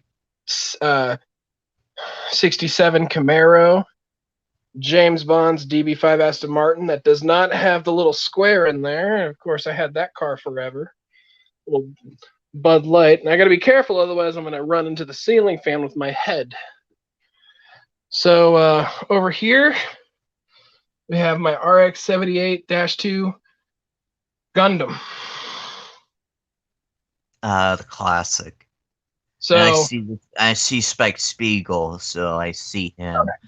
But now I won't let you go any further because I don't want your head getting cut off and the oh, live stream having to end. I'm fine. I'm far away enough. Right here. Okay, this one I found at like Walmart. This Spike Spiegel, and this Spike Spiegel I think I bought when I was roughly. Okay, that is a little close, but I bought when I was roughly, I don't know, 6th grade, 7th, 8th grade, somewhere around there, and it came with Faye, Ein, and his swordfish too. Now you can actually find these on like eBay and they're like over $100.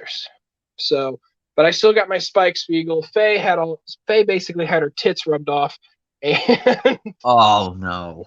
mine it got lost somewhere in the toy box, and of course his swordfish is gone. But I still got Spike, so I still got something of that collection. And as we can clearly see, I got Shadow Link See, from. this is what I'm talking about, guys. This is what I mean. I love seeing other people's collections. Now, as you know, Wildman, he has an actual regular Link, same pose and everything, same box of the World of Nintendo box, not opened. And if you look closely at the top, you can see that there was a thick layer of dust on it. So As it sometimes happens. now this is an If Labs Battle Scar Goku. That is actually pretty cool. I wish I had never taken this out of the box ever. This would be worth so much money right now if I had just not taken it out of the damn box. Now for more anime stuff, which this one's not anime, however, it is the same brand created car. It is. I bought this on my vacation to Georgia. It is the Toyota Trueno. It's the uh, JDM Tuners series of the model cars for because I love this stuff. So, but then if we look on over, I got the exact same thing, same car, except it has the Fujiwara Tofu Shop logo on the side, and it comes with a little die-cast figure of Takumi. It's the same made car, same size and everything. So that's for Initial D. As you know, I love my Initial D stuff. That is actually that is super cool. I like how he's standing next to it, I like he's I just getting put out of the car and everything, because it shows his presence and everything. It shows presence. I put him there like that. Actually, now if he wasn't die-cast, if I was able to pose him, I'd probably just pose him in the seat, like a driver and such, Yeah. because that's what I would like to do. And if I just get down here. Now I got a few other things here. Oh, I see your point now with the ceiling fan. Yeah, I could definitely see how close that was. Oh my goodness. Now, Thank goodness we didn't. Your head didn't get chopped off, because otherwise I would have to end the stream. so that's how big Tall Link is. Oh Jesus Christ, that is He literally huge. goes from the tips of my fingers and just a little bit past my elbow. All right, ladies and gentlemen, what was the first anime you've ever seen? Not the first anime to get you into anime, but what is the first anime you've ever seen in your life? And by anime, I'm talking about Japanimation, because we all know anime now covers a broad term. So, and I'm tired of hearing that. Anime is from Japan, damn it. Unless you say Korean anime or China animation, anime is from Japan. Now, my first anime, I was not into anime at this time, but my first anime is this little VHS. And yes, this VHS is a Japanese anime. Its vintage is actually 1975. Now, in 1978, the rights were released in America, I believe, and of course, Star Maker got a hold of it and dubbed it in English. I mean, heck, you can just come on, right there. See, got the whole anime feel to it. This is The Little Mermaid, Hans Christian Andersen's The Little Mermaid. It is a kids movie, and I'm glad that they got it, because guess what? It's an anime. It's my first anime ever. I mean, I know Knight likes to collect figures. I collect everything that I can get my hands on sometimes. I collect even anime-style drinks. Oh, absolutely. Like They even have the Ramoon. They even have the Ramoon. See, stuff like that is a I can't fucking say it. Damn it. Gretzky. Liquid Rage. I can't even drink energy drinks. They'll make my heart explode. So I picked. Let's not have that. I even have now. I can drink this, but I'm not going to. This is when Alita Battle Angel was in theaters. It's a green tea bottle, or a green tea can, and I have not opened it. And as you know, I just like to collect some of this stuff. Another anime thing, or we're a Japanese thing, I should say. Sonic the Hedgehog Speed energy drink. You just find some cool shit. And this is one of my favorites, and one of my more rare, if you will. I'm surprised it doesn't cost more, which is absolute blasphemy. This thing should be up in the $90s to $100 on eBay. But no, I can get a VHS tape for literally $11. is the Final Fantasy II cassette tape, Legend of the Crystals. Right? Yeah. No, can't get it. And my shelf is a bit of a mess right now. My shelf is a... Come on, manipulate the phone properly. My shelf is a bit of a mess. I haven't really done anything. I will eventually get all my stuff back in order on my shelf. And I think what I might do, I might actually put out some videos, like individual videos where I just kind of cover, like I'll do my personal anime reviews. You know, as you can see, I have a lot. So I'll probably just do anime that I have the complete series of or the complete season of and shit like that. So, and of course, my ridiculous collection of games, which is not all that ridiculous compared to others. But hey, it's fun being a collector. You get to take pride in something, and Knight has a lot of pride in his collection and in his hobby because first off, those figures are not cheap at all. So yeah, I could safely attest that Shenua. Hang on one second. you can take me off my ugly mug right now. Thank you. I can safely attest this is my most expensive one. It cost yeah. I made a mistake. I mentioned it earlier. I mentioned in one stream how much it really was. That was actually false. That was my bad. I just looked up I re-looked at the receipt. It costed me about $107. 170? 107. Oh gosh. Then again, I've spent more than Well, that on just a Fire was Emblem video. well, it was $97 plus the shipping, and unfortunately, oh wait, Yeah. it was $97. I think the shipping was free. It was just the tax, like the Arizona tax here, which they unfortunately do take into account, which sucks. It does. It sucks. So that's why I it forgot costs so much. I forgot to give you some figures here. Now, my grandfather, rest his soul, he was in the Navy and he went all over the world. He was, stationed in he was all around the world in the Korean War, and he was stationed in Japan. And before I look this up, this is the box it came in. So this box is old.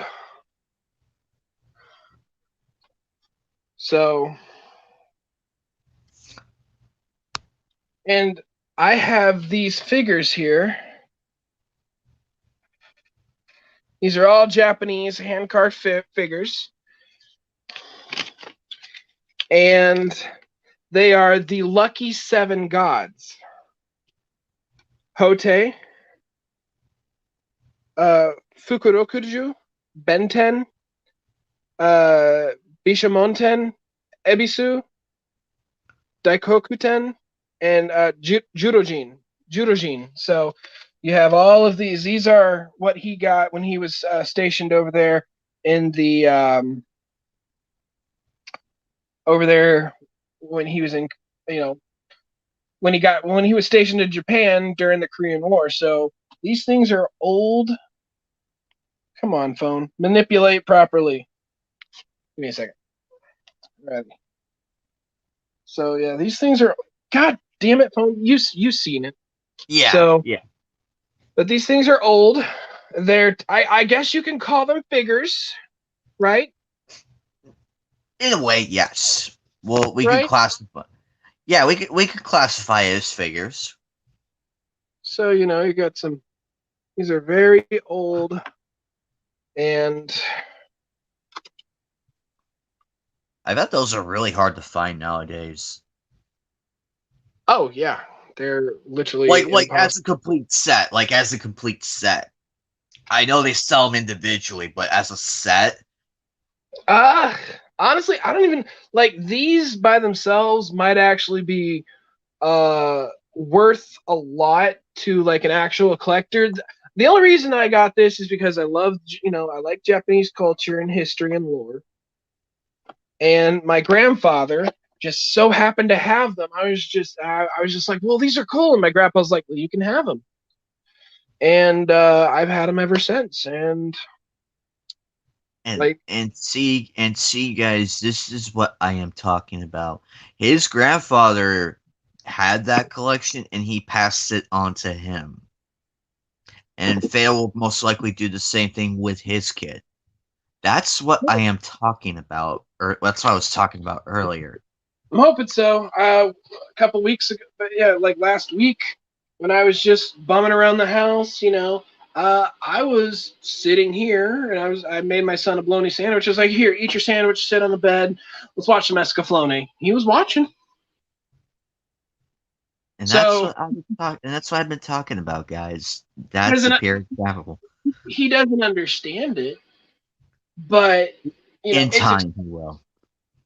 it's exposure. It's exposure to one of my hobbies. Now, granted, I'm not going to show him like the adult stuff or No, no, anything. no, no, no, no, no, no, no, no, no, no, no, No blood and gore no. or anything like that.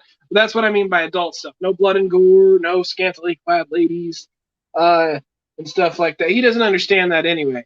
But the thing is that once he does start to kind of get an idea, then I'll probably like once he's old enough, eventually we'll move to like D and Angel or I could probably say Cardcaptor Sakura would be like a safer bet. yeah.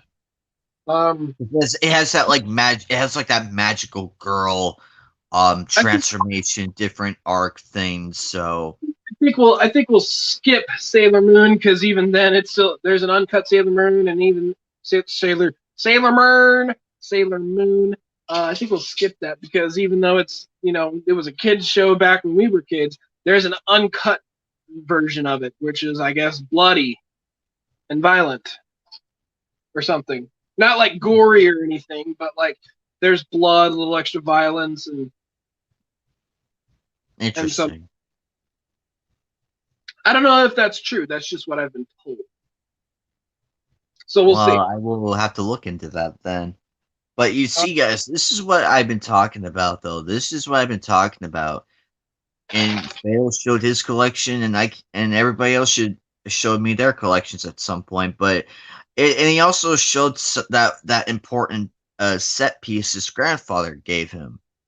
That's what I am talking about, guys, because it's not every day we can come across stuff like that. stuff as rare as that. Like, for instance, if somebody were to come up to me and show me a figure or show me like a complete like statue figure of D from Vampire Hunter D with his long sword hanging off the back of his cape and riding his horse and his hand is out. You got the detail of the hand that likes to talk and whatnot. I shit you not, that would probably be a badass thing. An instant classic. I mean, it's Vampire Hunter D, which was one of the anime that revolutionized anime over here in the West. I mean, of course, there's anime before that that revolutionized it, obviously, like Akira, you know, um, and even then before that. But Vampire Hunter D was, especially Bloodlust, was one of the big ones for people. It was one of them gateway animes like, oh, it's vampires and it looks pretty cool and such. Now you have like an open door to anime, right? You have an open door to anime, but 20 years ago that wasn't necessarily the case. Everything you were in order to get to watch anime or even just see anime in the video store, because let's face it, internet was total garbage 20 years ago, right? You got Yeah, none of the cool. Nobody has any of the cool shit you got now. People, uh, they anime fans today, especially the newer ones, the younger kids, they will never appreciate um, anime in its entirety back then. Now we have figures everywhere. You can just go into a Walmart and they've got you can go into a Walmart and they have like My Hero Academia plushies, right? You didn't have any. I mean, yeah, sure, you can go into a Walmart and they had some Dragon Ball Z posable fighter toys back then, or you could go to. I remember back then you can go to like a McDonald's or Burger King and they had like little Dragon Ball Z toys that you can literally get in your Happy Meal at one time.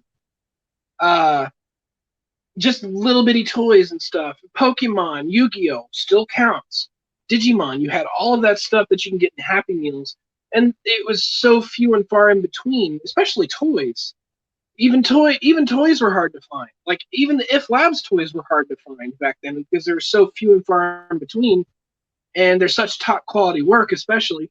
And then there's but that's my point. 20 years ago, anime was so hard to come by, and what you saw at the video store was Akira. You saw maybe a few. Mine was Akira, Voltage Fighter Gal Kaiser, Trigun Volume 1, Tekken the movie, 1998 release, the Fire Emblem OVA series, and maybe a few others that showed up. And that was all that was it. That was all I could get. And even that was just at the rental store.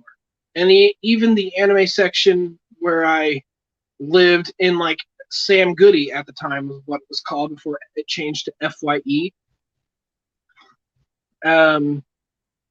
Their anime selection was absolutely horrid. And if I wanted to get a good series, I had to go to places like Springfield to get stuff, or St. Louis to go hit up the store and get anything anime related. And other people did too. So when you see figures online and such, always cherish them, because back then they were nowhere. Anime has taken a big step in its production of its media in the last 20 years. And I can safely attest that the Sango figure I got, I was lucky. I found it at the collector's market I usually frequent. It was worth a lot more online. I got it for 15. Because unfortunately the case is a bit busted in most parts, but I still bought it because I loved it. And I never messed with it because I'm leaving it in its box. Yeah, it's I mean, I could just easily pull it open and pull out the figure, but I don't want to do that because I want to maintain the integrity of the figure. Neri, you know what? Manga is what got me through the tough times in middle school too.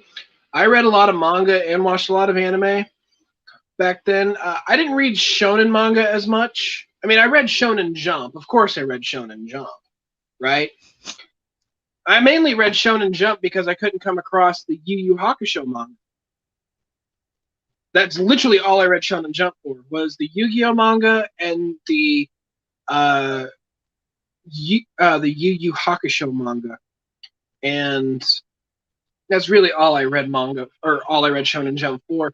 But then I got into like manga such as like Ranma 1/2 or no, not 1/2. It's just Ranma half, right? Half yeah. Ranma. But I started watching that, and of course I started reading it, and I love the series. And truth be told, I had no idea that the Ranma anime and manga was done by the same person who did Inuyasha until afterwards I saw the name on Inuyasha in the credits, and I was just like, huh.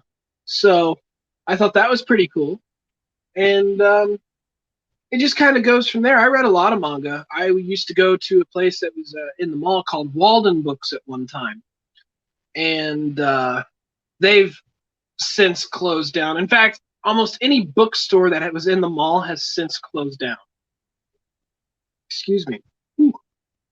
Because, I mean, they were doing okay for a while, but then COVID hit, and almost everything, like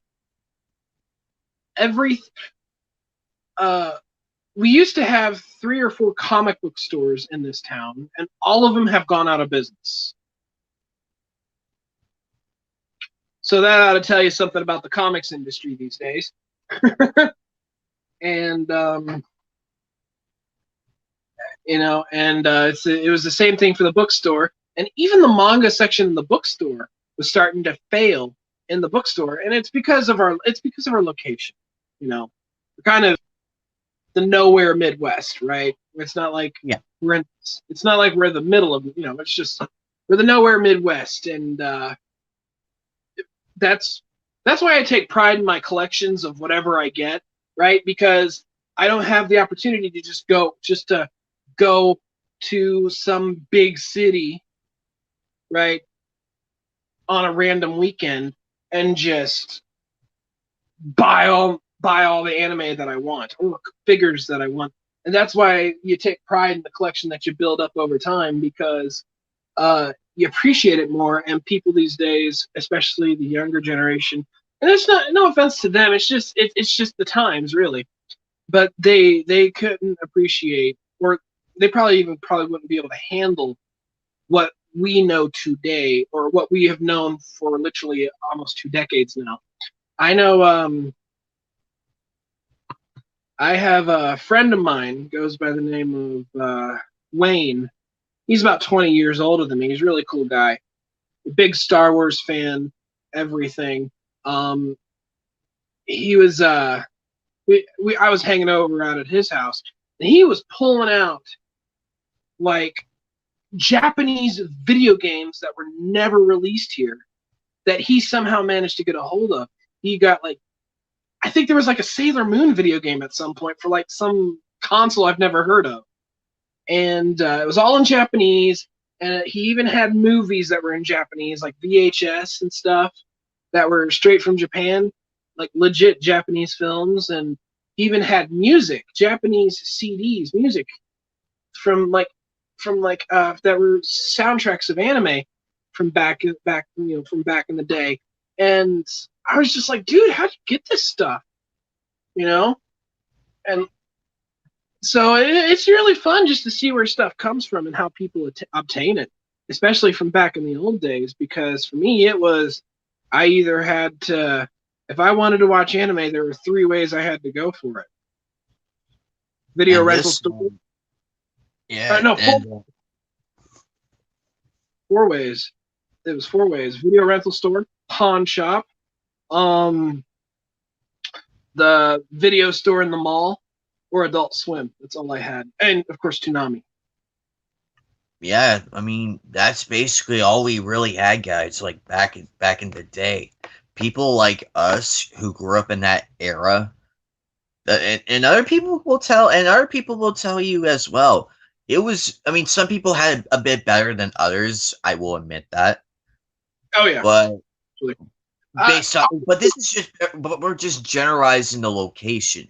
We may not have it had a good in some locations, but others did. So their opinion's different from ours, but they too are from the same era as us. I got a ridiculous question for you, Knight. What's I really do. My ridiculous question is, well, I remember back when anime wasn't really all that popular back in the day. Uh-huh. And I remember I was bullied quite a lot because of it. And then I look at it today of what's going on, and I'm sitting there going, man, I kind of miss the days I was bullied. You know what I mean? Because everything was so new and fresh. Now it just seems like everything's stale the moment it comes out. I think that's what I'm kind of getting at. Why I don't like the world of anime of today. I don't know why. Like I said, it's a ridiculous question. Do you miss the old days? Bullying and all. Everything was new, fresh. You were happy, and you just didn't give a shit if you were bullied or not because you had anime. So that's what I'm getting at. I will split this into a yes and no answer. Yes, I do miss the time. I do miss it. But When it was when it was fresh and new. I mean, look at we can even go into the Star Wars lore a little bit. Look at the Ooh. Phantom Menace. I mean, Jesus Christ, Phantom Menace. Jesus Christ in heaven. Damn you guys.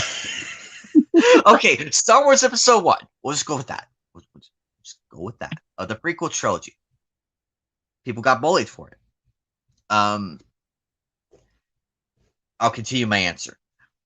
I miss the times when we were made fun of. It wasn't necessarily that bad. It could be like, oh, you like Barbie, ha ha ha ha ha ha. That's oh, there we go. I don't know what happened. I tried to Oh, hit the cat and I ended up hitting the back button. okay. I'll reiterate my answer real quick. I do miss it because I kind of miss like being like poked fun at, like just like ha ha ha, you like Sarah Moon, it's girly, ha ha ha, you should be a girl and everything like that. It's that kind of banter I kind of miss because it's funny how you look when you look at it. It is actually pretty funny because to them it was new, as you said, it was new. Yes, it was new, and It's not even that. It's also kind of funny. It's like, ha ha ha, you like Sailor Moon, and I'm just like, I'm just watching for the tits, man. exactly. Or in the same relation as to Barbie. My sister was a huge Barbie fan, and I kind of liked it. I poked fun at her for it, like ha ha ha ha. Look at that trash you like and everything. I gave her a hard time here and there, but over time I learned to appreciate it though because it was something new. Because the norm was we were the guys. We liked the WWF WCW. We Yes. liked Thundercats. We liked Johnny Quest, Tom and Yes. Jerry, Monday Night Football, NASCAR. I could go on. That's the norm back then. The norm was us guys. We liked all that. Did you ever have like on your block or something? Did you ever have like the one house where everybody like they would pay for the pay-per-view WWF at the time before it became WWE? They paid for the pay-per-view episode and everybody would just come over and just watch it. I've been to a few of those. I do miss that, but the majority was the NHL one during the time because I do remember going to a few Stanley Cup final. There was my stepdad's friend at the time. He was hosting. We were at two different houses for 2 different years. It was the '97 and '98 NHL playoffs where the Detroit Red Wings won the Stanley Cup back to back of those 2 years. I was In, at two different houses at the time. in NHL hockey, right? Yeah, I'm making sure. I was just like, yeah, NHL hockey. okay. All right. It's different because and at that time, I think we have like what the team from St. Louis, and that's it. no, it was the Colorado Avalanche for one of them. It was that brutal brawl. It was the brutal brawl between the Colorado Avalanche. That rivalry was something else. That rivalry was something. You don't see that anymore. You don't see that. Oh, you mean Where are the brutal rivalries that we grew up with? Like where we really hated each other. there is a brutal rivalry, but it's not against teams. I mean, there's a rivalry between teams, but it's more or less the fans that are the rivals. For instance, for football, you have what Denver Broncos versus Oakland Raiders, I guess. So I guess that was a thing.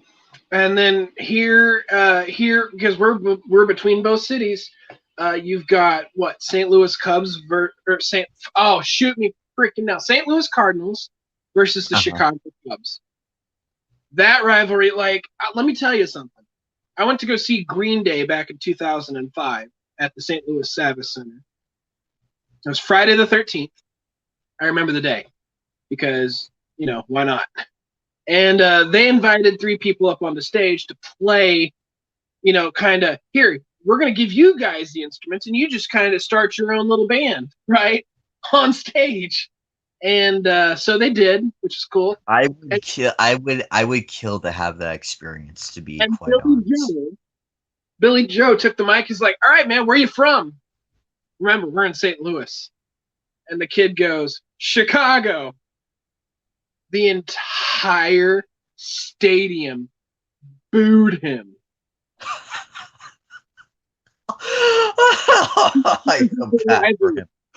Because of But that rivalry of city versus city. The entire stadium booed him. And Billy Joe was like, what?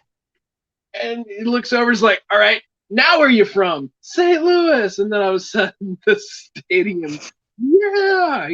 So that's what I'm talking about. Like, you have your city rivalries, right? yeah, St. Louis has always hated Chicago. Chicago has always hated St. Louis. It's just how it is. It's brutal between the fans because there have been fist fights outside of stadiums before because some bozo decided to go to Chicago or decided to go to St. Louis wearing a Chicago Cubs shirt. Go to the stadium, and that would be my dad. So, but to further answer your question, I also miss it because it was at the time where we got our first introduction to detractors. We may have heard of it here and there, but for us, you, me, Neri, a few other people, for us to experience it ourselves was part of our experience that we look back on and we grew up with it at that time. I miss that experience because nowadays, and here's the no answer. No, I do not miss it because it's when you look at it now, it is the same. It's gotten a lot more to where it's become a lot more violent. We're getting threatened. We're getting bullied to no end. oh, you okay? Now, yeah, because the name of the game. Because here's what I'm getting at. I miss it where we got made fun of and we moved on. They said their thing and left us alone. They may come back and provoke us here and there from time to time. But now it's an everyday constant. That's why I do not miss it. I can Because kind of I can kind of see it, but the thing is, anime has gotten so popular lately. yeah, I mean, well, yes, in that regard, it's gotten so popular now. It's kind of hard to make. It's a lot harder to poke fun at that person because now it's become. I hate using this term, mainstream. I guess I hate using that term. Except it's true. It's true. It's mainstream now. But back then, it was like something like, "Whoa, what's this?" That's like the record companies. It's like the record companies of the '80s. Like when a Twisted Sister comes out, when an Alice Cooper comes out, when a Nirvana comes out, or Pearl Jam or Pantera. It was 90s, but yeah, I got the idea. Sorry, I mean '80s and '90s basically. Sorry, that was my bad. And the record company is like, "Whoa, what's this? What's this new thing here?" They try to figure it out. See, That's what our detractors try to do. They try to figure out why we like it. They See, will the lambaste 80s was us. all like anything that's worth doing is worth overdoing, and people just ate it up. And it was the same thing, kind of like with anime, except the problem is the reason before aside from detractors, like the only reason the game has shifted so much is because you've got people who say, and these are the new people who probably never, who barely even watch anime, but they have a problem with it, right? Exactly. They come out of they come out of the woodwork and insult us when they have no clue what it is. The difference between them and the people we grew up with who did bully us at that time, the bullies themselves back in the past, they had some idea to what it is. They had a bit of an idea. Anime night. I have, I think, an interesting stream. I think you might want to watch when you get the opportunity. Um, excuse me. I was eating, so stuff is like stuck. Yeah. But you get my point, right? You get my point. This kind of follows a little bit of your point and my point and every, but this stream. Do you follow Raging Golden Eagle? Yes, I do. All right. He hosted a flashcast recently. You can actually find the flashcast on Corono's channel, and he hosted a flashcast because Flash is, for some strange reason, he's either getting plastered at a wedding or he's crying at Gundam. I'm sorry. That's just so funny. I am so sorry. But continue, please. So Yellow Flash is either crying because of Gundam like a bitch, or he's getting plastered at a wedding. So everybody else, Tug, Ricada, Raging Golden Eagle, they're all hosting flashcasts for some strange reason. It's his show and he's never hosting it. So, but that's the fun part. Now, Raging Golden Eagle brought up kind of like a court case or like a lawsuit about this company called Good Smile. And I guess it has something to do with the Japanese anime figures that are being sold. Of what's going on, and I guess you should definitely watch that stream. I think it'd be interesting considering your hobbies, your line of interest, especially with the anime figures. I think first I heard. I mean, I love Good Smile. I like Good Smile. I like Good Smile. But this is the first. I'll probably check that out because this is new. This is new to me. So if you're good, I don't know if it'll be on Raging Golden Eagle's channel. I'll try to find. I'll try to find it. It's somewhere in there. Just look up Flashcast and just look up the most recent one. If you can find the most recent one, it'll be under Corono's channel. I can even send you a link. I can even send you a link in like DMs or something. But I figured you'd take an interest in it because Figure Showcase Fridays, and this is anime figure related. And I thought you might find an interest in it. And Ricada kind of gives his expert opinion on the subject, and we all know I'm a big fan of Ricada. So, yeah, he pops in and he's kind of looking at the figures and he's giving his expert opinion. So, I'd go ahead and check it out. You might not agree with everything they say, but at the same time, you're like, yeah. Another win for the. That's the thing, though. I give people the chance to explain themselves. It's like I may not agree with what they're gonna say and everything, but I'm willing to listen. Oh, yeah. I could sit there and write a full paragraph of hate, like, oh, you're horrible, this, that, and that. There are these people in the company who are saying that I guess the company is like we have to work and work with with product. It's all lolly figures and stuff. Oh. Nick Arcade is actually on the fucking website. He's going, none of this is even remotely close to lolly. I mean, or even overly sexualized. And then they show us, well, actually, here's this one. I'm staring at a figure that have these massive tits that basically are bigger than the actual lolly. So I was just like, that's funny. So, but no, I have an idea who he is talking about. I have an idea. I've seen the flame war with that type of character, and it pissed me the fuck off because it's like, of course it's gonna happen. What was the name? Sunoco or something? I don't know. But yeah, go look it up. Just be advised, they have like a censor bar for some strange reason. They have a censor bar over like majority of the midsection of the screen for some strange. It's the censor share bar. Like when they're sharing content, there's like a censor bar on it for like anything that is deemed questionable, I guess, and that's YouTube doing it. So I don't know if it's Corona or YouTube, but it's there. So, I'd But to but to further answer your question, though, um, another reason why I do not miss it is because it I feel like we are being attacked constantly and constantly with no basis. Like there's no rhyme or reason to the attack. Because I mean it's safe to say that I don't like NASCAR because where is the appeal to it? I'm trying to find the appeal, but I'm expressing my criticism in a way to where I'm not like attacking them. I'm just showing my distaste of it, and I told them why.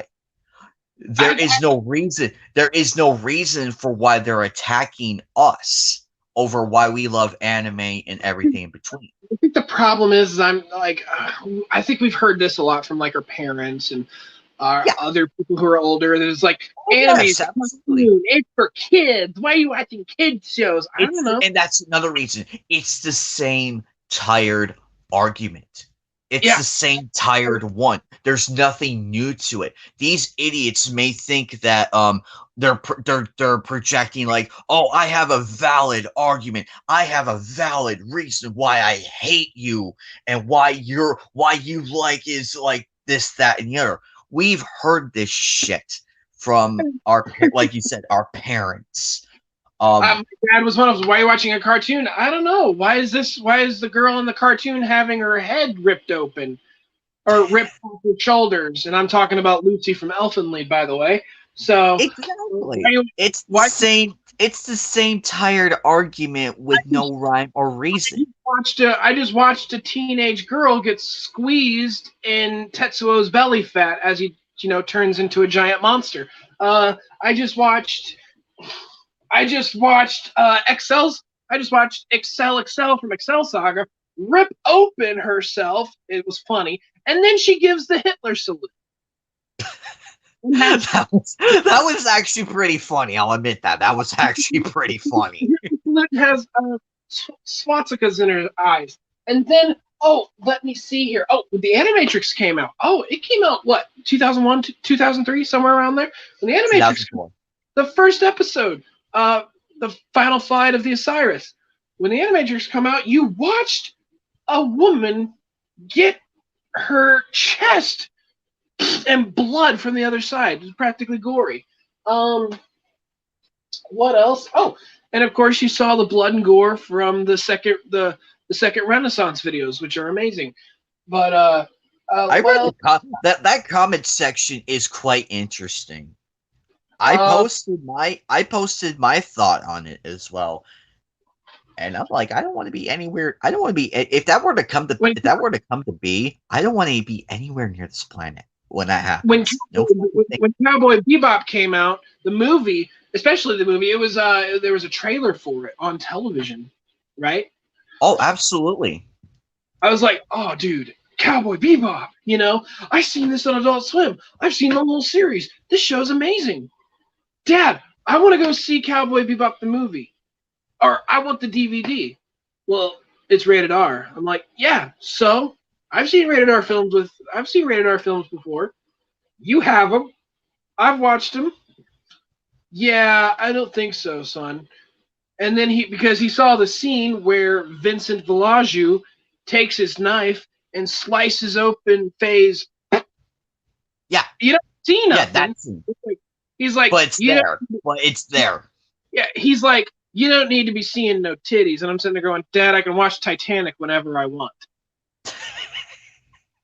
But yeah, see, that's the point. They make that same argument with us. But at the same time, I'm like, you're telling me I can't see this, but here you go saying it's for kids. Argument destroyed. And it's just like, I'm the fucking parent. And I'm like, I don't care. You watch. And he'll sit there and watch Family Guy. Because it's funny. Or it's The Simpsons. Or something. Or King of the Hill. I mean, he'll watch some of that stuff. I'm like, Dad, that's a cartoon. Why are you watching cartoons? It's for kids. And he's like, shut the fuck up. I'm like, because we can use it back against them, and they hate that. But Oh at the yeah. same time, the same with these little bastards that are hating on us now. It's the same type of argument that we've been through time day in and day out. The problem is they don't know when to quit. We See, stated I think it's worse for people who collect figures. I don't collect figures as much. I just mainly watch and collect anime and video games. Like I have my DVD and all that stuff. yeah, It's I think behind it's me. worse for the people who collect figures, such as yourself. I'm trying to keep this going back to the figure topic every night. It's Figure Showcase Fridays. I'm trying to keep it back to the Yeah. figure topic here and there. Uh, Oh but yeah, yeah, yeah. Go ahead. I think it's a bit worse for people who collect figures and take them out of the box and arrange them in cool poses every so often. And it's just like, why are you buying toys? You're too old to play with toys. And I'm like, you're never too old to play with toys. The Exactly. toys actually age with us too. And what I mean by that is that there's adult toys as well. And I'm not talking about, This is from 2005. It's that 2021. I'm not talking about that either. I'm talking about there's toys for adults, and I'm not talking about the Yeah. ones that you can use in the bedroom with your whoever, right? I'm talking about the toys that adults can go out and play with other adults with, like I don't know, a fucking frisbee. Yeah. And then there's more things. They have other toys out there, which are like lawn darts. Why not, right? Yeah, yeah, Um, there we go. uh, flight sticks. Every gamer needs a flight stick, which is basically another fucking toy. You know, um, I under. I mean, even they may not be considered toys by some people, but when you get down to it, they're fucking toys. It's a Exactly. um, it's literally a toy. Uh, so it's just what type of toy. See, the thing is, this is the argument that they want to use. Is like you're just playing with little kids' toys, and I'm like, really? This big-titted lady over here, you think is a little kid's toy? Here, let's read the box on the back. Not suitable for people under 12. And then, oh, let's get this one. She's fully clothed. She got boobs, but they're covered up. You got a itty bitty bitty cleavage. Not suitable for kids under 6, or not suitable for kids under 3. Eventually you're gonna read those boxes, and it's just like, yeah, well, you're 19. Well, whatever. It's not suitable for people younger than me. So fuck off. So um but there's always going to be toys no matter what age you are. Oh, exactly. So um and for me, collecting like Rachel buys me plushies for like Valentine's Day of I can. monkeys because she calls me Love Monkey. They're toys, and I have them hanging up there.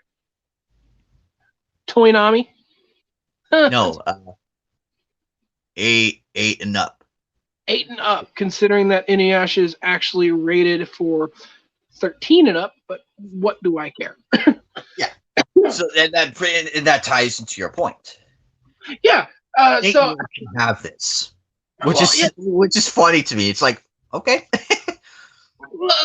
let's not forget they've made. Okay, here's KB Toys is out, right? KB Toys, big franchise in whatever mall that you were at, right? Yeah. They had comics for Resident Evil 2. The game was rated mature. They had comics, and they even had fucking toys.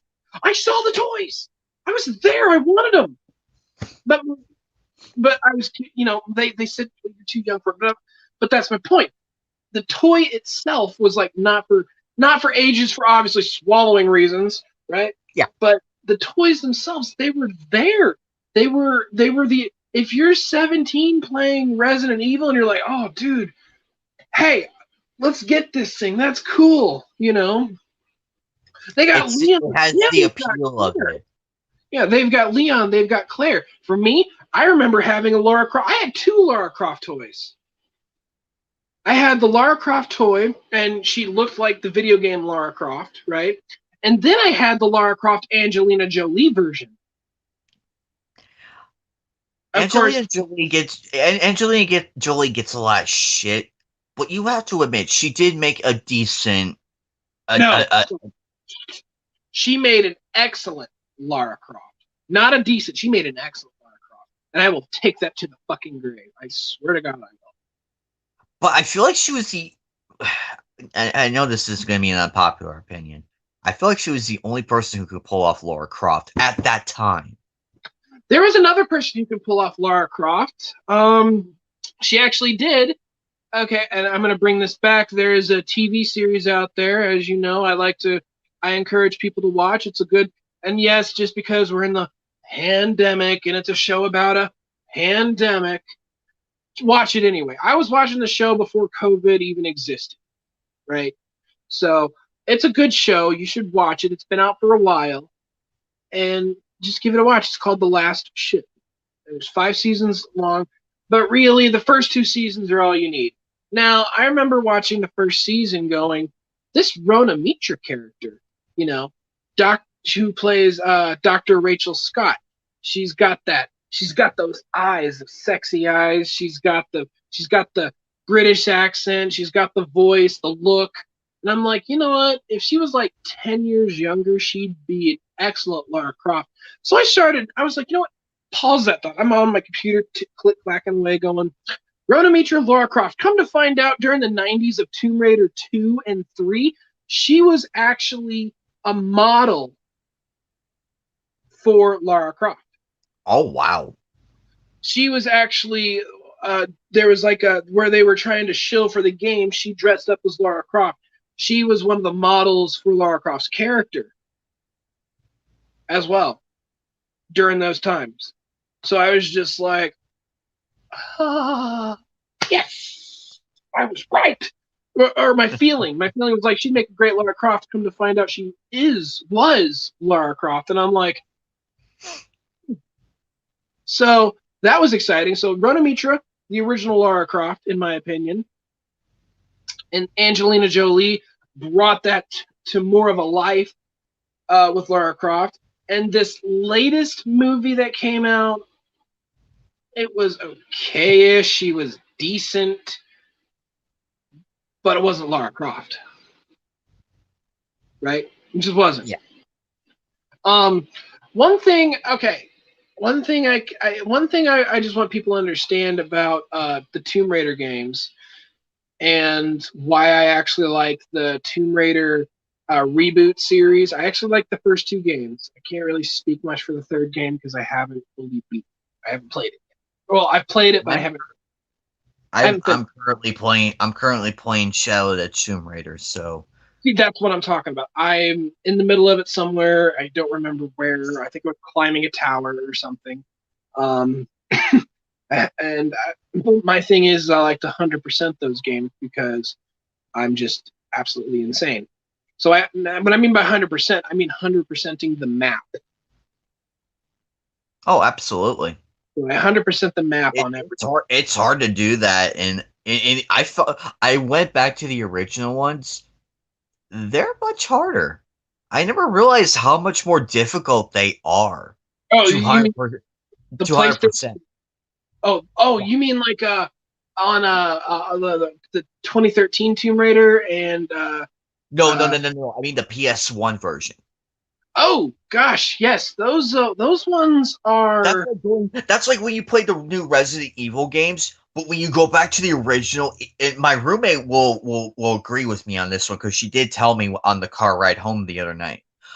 She told me that when she went back and played the original, because she used to beat the crap out of the original Resident Evil, she had a more difficult time doing that now.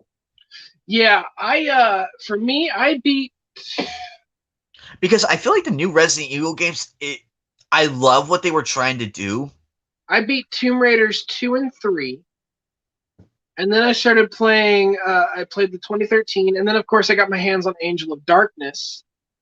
And I was just... I loved the 2013 one. I loved it because it brought me back to like what Lara Croft is all about. Yeah, exploring tomb finding. I like the story it presented. I liked the story. I loved it because there was always the mystery behind it. one thing I liked about the new reboot is okay. Now, I understand Lara Croft is a badass no matter which game you go through. But can't we just, and I love the original Lara, I really do. But can't an argument be made in this day and age, right? In this day and age, looking in retrospect, can't there an argument be made about the Lara Croft back then and all of her badassness? Couldn't she be considered, I guess, a Mary Sue? That is a very good question.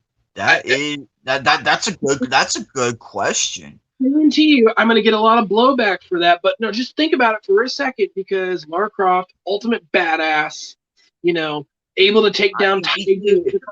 We give Ray shit for being a Mary Sue, and justifiably so. That is a justifiable thing. I told Geek Hero Bubba, he could probably back this up too. I told him the one major drawback for the sequel trilogy, the one major drawback, you take it out, the whole thing crumbles, is Ray's backstory. It's the one major league plot hole that destroys the entire sequel trilogy in and of itself. Say what you will about Han Solo and everybody. Say what you will. I believe I was here for that discussion on the Knights of the Anime Table one time. You probably remember. I will reiterate that. The one major thing, the one major plot hole, no one can deny this because they know I am right, is in the entire rarity of Ray's backstory. We got nothing out of that. We had nothing about Ray, about her backstory, who she was. All we got was a scavenger. She was abandoned by her parents. That's it. Those are the only two things we knew about her before all this, before The Last Jedi, before The Rise of Skywalker. We really don't know who her parents were. We really don't know who she was in that past, like what we saw her now. That is the one major league plot hole that destroys the entire sequel trilogy. No cap. That's why I'm asking about, aside from Lara Croft's backstory.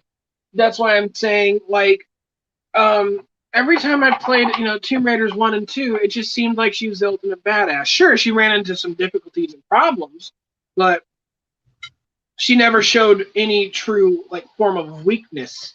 And then of course when you watch the Tomb Raider movie, you saw Laura, who had to deal with a few setbacks, but she's still pretty badass. But she lost the Mary Sue edge, if you will.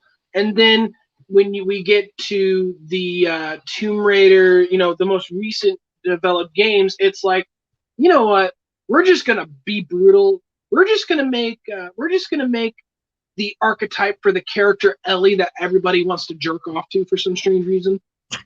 Because in the very first game, she's brutalized. She's like, absolutely, it's about survival. So, and I honestly believe that when Tomb Raider came out, the 2013 Tomb Raider came. Wait, when did The Last of Us first come out?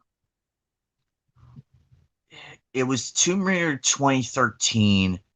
The Last of Us, I think it came out a year or two later. That's gonna bother me. Yeah, because The Last of Us Part 2 came out. Yeah, nobody cares. I want to say last year or the year before. Nobody cares. Which no one does. No one gives a shit. But I'm just trying to think of like the timeline between those two. Except I agree with you on that one. They did, playing through that, they did brutalize the hell out of Laura, but that's what I loved about it. That's what I loved. You could push a person so far. Last of Us, like 2013, the same year as Tomb Raider. So okay. So I was way off point. Either way, But look, first off, Laura is getting the crap kicked out of her, and Ellie's getting the crap kicked out of her, mostly in the second game, right? Yeah. Okay, so regardless of what you think, Laura's the first one. First one in there, just like, you know what, we're going to take this woman and we're just going to beat the fuck out of her, and in the end, she's going to be a badass. Literally what they did. And they literally beat the Mary Sue out of the original Lara Croft and was like, nope, here's the new one.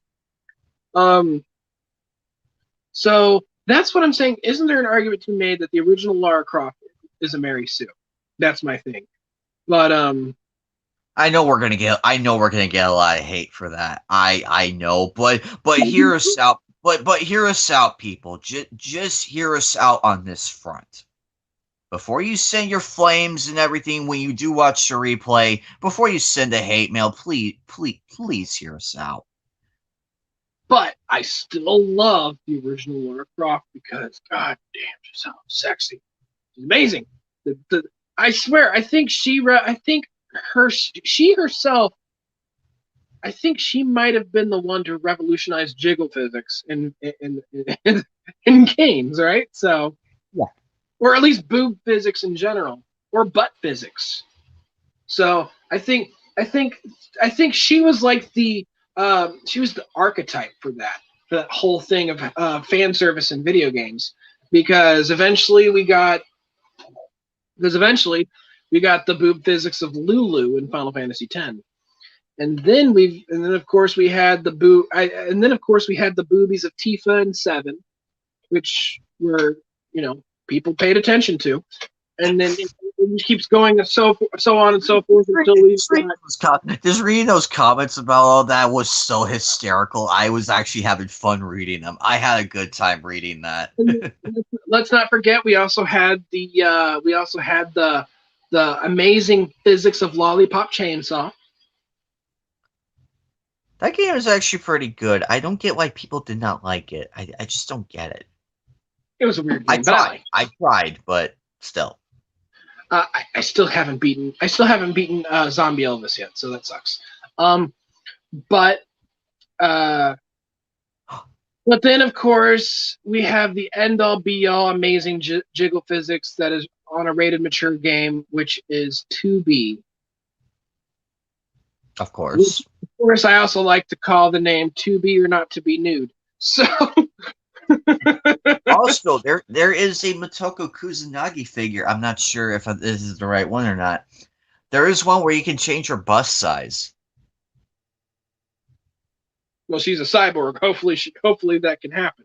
There is a figure with that, and I just can't remember what brand of, like, I can't remember what company made it. I cannot remember for the life of me, but it is there, and I'm just like, that is actually interesting. 18%. Uh-oh. Yeah. If you want to switch to your computer, you may do so. I gotta be getting to bed. I gotta be up at 5:30 in the morning. Oh, Jesus Christ! Well, I called in. I asked for tomorrow off, and so I can do my concealed carry training at the range. Because the training times, they overlap into my work schedule, and I was just like, can you guys cover me? For the beginning, until I get done with my training, and then I'll come in and finish off the shift. Well, if they don't want me to come in and finish off the shift because they want the money, then I'm not going to argue. Go ahead. So, but I would really like to finish off my shift because Fridays and Saturdays are the shifts where I make lots of money, because they're the 10-hour days. Scratch that. They're the 10.5-hour days. So I would, I'd really like to actually finish out the shift if at all possible. But I also have to be up early so I can drop off my son, be down at the place where we're meeting so we can head to the range to finish that up. And then I got to send an application. I have to send in an application with $155 just so I can get just so I can possibly get approved for a concealed carry license. So all depends on my score tomorrow. Got my guns all loaded up, locked up, got the ammo locked up. I'll be taking it all to the range tomorrow. But I got to be up early. So I will be talking to you cats later. It's been fun. Knight, thanks for having me on. I really do Oh, appreciate it. I appreciate you coming on over, my friend. I appreciate that. And helping me celebrate this monumental achievement. Hey, anytime, friend. My It's thing is, to some it may be like it's just an episode, but it's more than that. yes. Which, by the way, guys, listen, I'm a little disappointed in some of you, but it's okay. It's okay. I forgive you because Knight tagged a lot of people in his Twitter post, and he put the link out there like he usually does for Knights of the Anime Table. Now, normally on Knights of the Anime Table, you schmucks are all up into it. Me too. I'm not gonna lie, I am too. Now, I think I've, for like the first 45 minutes before I got overwhelmed at work, um, I was kind of in the chat, just typing away whenever I could, and I saw the Bleeding Shadow. Did he show up? I appreciate him coming on to like into the chat. I mean, I would be happy either way. I'd be happy if people just showed up, whether like if they're just a viewer or if they just want to be in the chat or anything. I'm fine with that. I have Yeah, no gripe. show and tell, guys. Bring your figures next time. Next time he does something like this. That was my fault on my part. I meant to put that right beforehand, but that was my fault on my end. I already went ahead and put the link in the chat anyway. And then I said, link is in chat, show and tell time, and then you put the link in there. So, but yeah, for some of the people, hey, can I join? Always ask, especially if you're in Knight's stream in the chat. Always ask him, hey, is it all right if I join? And this man, I shit you not, will have a link ready for you every time, depending on the stream. But every time he will have a link for you. And you can just chat up, show your stuff, put your pride on display, which is what we like to do, and just have a good time. So yeah, whenever Knight's doing a stream like this on like a StreamYard stream, seriously guys, ask for an invite. He'll let you on. You guys can have a ball of a time. So because he posted up in Twitter, he posted a link and everything. Hey guys, I'm going live. Come on in. And he tagged like a bazillion people. And so yeah, you guys always if you follow him on Twitter and he posts something up, join the fun. It's loads of fun. It really is. And you can show off your collection of anime. You can show off your figures. Like I just had a few figures, but I was like, hey, I'm gonna show them off anyway. I'll show them off again because why not? Just because it's what we love to do. So, just come in and do what you love to do because it's amazing. We love seeing this sort of stuff. We love going. I'm so fucking jealous of you right now. We love doing that. You and your Motoko and Bato figures. One day. So, And that's the beauty of it, guys. yeah, there's always an infinite beauty. Like I guarantee you, Knight wants to slip in through my window and take my posters down because I got two Sieg Xeon posters. See, I'm guilty of that. I am very guilty. I would gladly take that and put it on my collection, but I digress. I mean, heck, even the really naughty edition box of Record of August War with all the sexy pictures of the girls on the side. He'd probably even steal my pillowcase, which is over there somewhere. But the point is, guys, the point we're trying to make is come on over. That Yeah. and that's like it's an open invitational. Oh yeah, I'm not. I Oh yeah, forgot. go ahead. I've shown this before at the Nights of the Anime Table, but as you know, I'm a big fan of Nana, and of course you know the anime Nana, right? Mm-hmm. Oh, And then of course you've got the little Ren flower on here, Howdy. and in here I've got the number of what this was. It's the Nana card. It's the Nana card, and I have the lighter itself. It's an actual oh, lighter. that is so That's fucking kick cool. ass. That is I'm out. kick ass. I'm out of butane, but it's a lighter. So Well, you can refill that easy. yeah. Oh yeah. I mean the butane thing is just whoop, right there on the bottom. But yeah, this is the Vivian Westwood lighter that Sheen from Nana's band walks around, and Rayra gets a hold of it in the episodes. For some of you shoujo fans like myself, some of you shoujo fans, I had to have this imported from eBay when I bought it. So this is a legit box. And of course you got the black stones at the bottom, and you've got there's Sheen, there's Yasu, there's Nobu.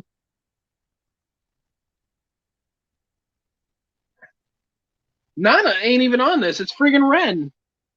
You've got Ren up here at the top, Nobu, Yasu, and then there's Sheen, the one who actually wears the damn lighter. So that's pretty cool. This box, I mean, this is one of my collectibles. So yeah, you just show your stuff, man. Hi, Geek Hero. So yeah, but I gotta get out of here. I am now down to 14%. Geek Hero, I'm sorry. Dang. Sorry to cut and run on you, man. So. Oh man, that's no big deal. I didn't mean to be so late, but hell, everything been strode hell to breakfast. Look at what I'm resorting to. Do you see these things? Well, I can agree with that. I can agree. You gotta try something at least. I'll probably push this one more hour, then I'll probably get out of here as well.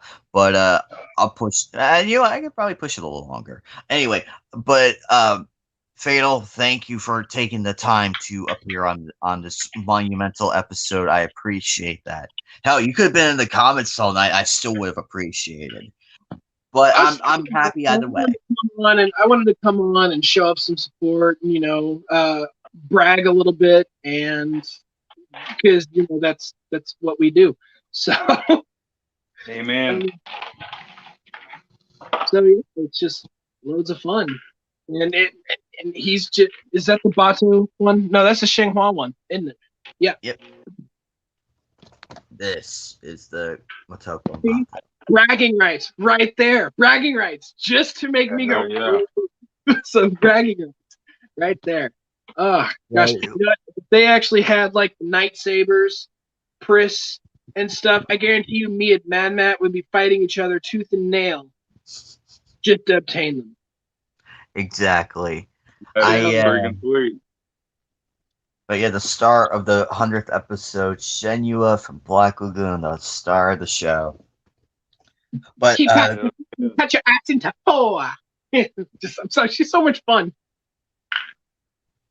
But after this, but like I've stated though, after this episode, I am taking a bit of a hiatus until, because I am planning to do season 5, but I kind of want to take a bit of a break. You mean I think let me translate. I think what he means is a hiatus from the bigger showcases. He might do something else in the meantime.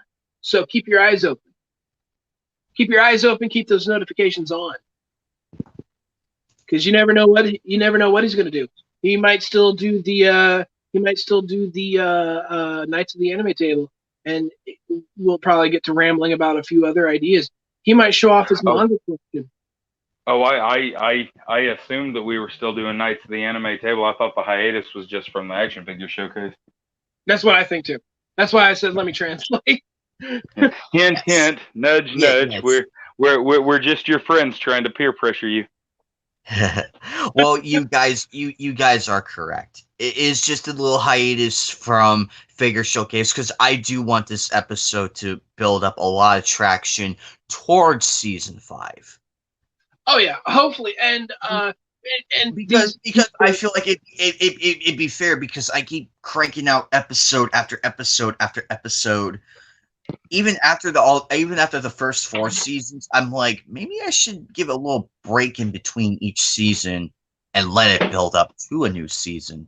oh yeah, I especially feel bad not figuring this out before, but I want to test honestly, it out. Well, you had to. honestly, I mean, trial and error. How we, do things. I know that that you're doing this on like the 4th season. It's the 100th episode. Makes total sense. However, and you might have to slap me for saying this, but like any good TV show, guess what they have in seasons? A season finale. You might have to consider something with the season finale. I don't know. It's just an idea, but maybe like a season finale, like like a something like similar to that. It not only will it might even help. So it might even help grease the skids a little bit more to build up into other seasons as well.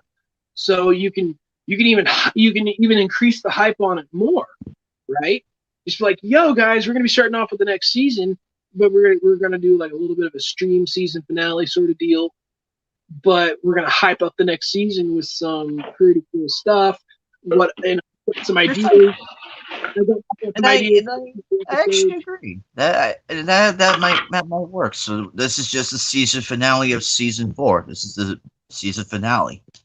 Yeah, and then Episode 100 will be the season finale. Same with the other ones of the different seasons. I can just go back and reiterate those ones. That way it makes sense. well, no, That's actually a great idea. you don't have to reiterate. You don't have to go back to any season at all. This could be just something new that you're trying. Well, And this being episode 100, what you should do is do kind of a highlight reel of your top 10, like the 10 you consider your favorites out of all of them. Do kind of play a small clip from each if you can edit that kind of thing, if you get access to be able to edit that, and then put something with a little bit of flair, coming soon, that kind of thing.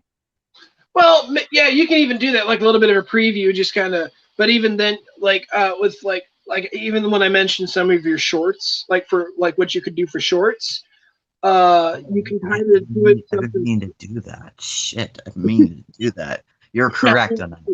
You can even think of something like shorts, but you can make it into like a video as well. Like so, like for instance, when we're doing the season finale, you can kind of do like season 5 trailer, and then as also part of your season finale, you can go through because it's 25 episodes per season, correct? Yes. Now, towards like the season finale, during the stream, you can take your top 10 favorites of the season.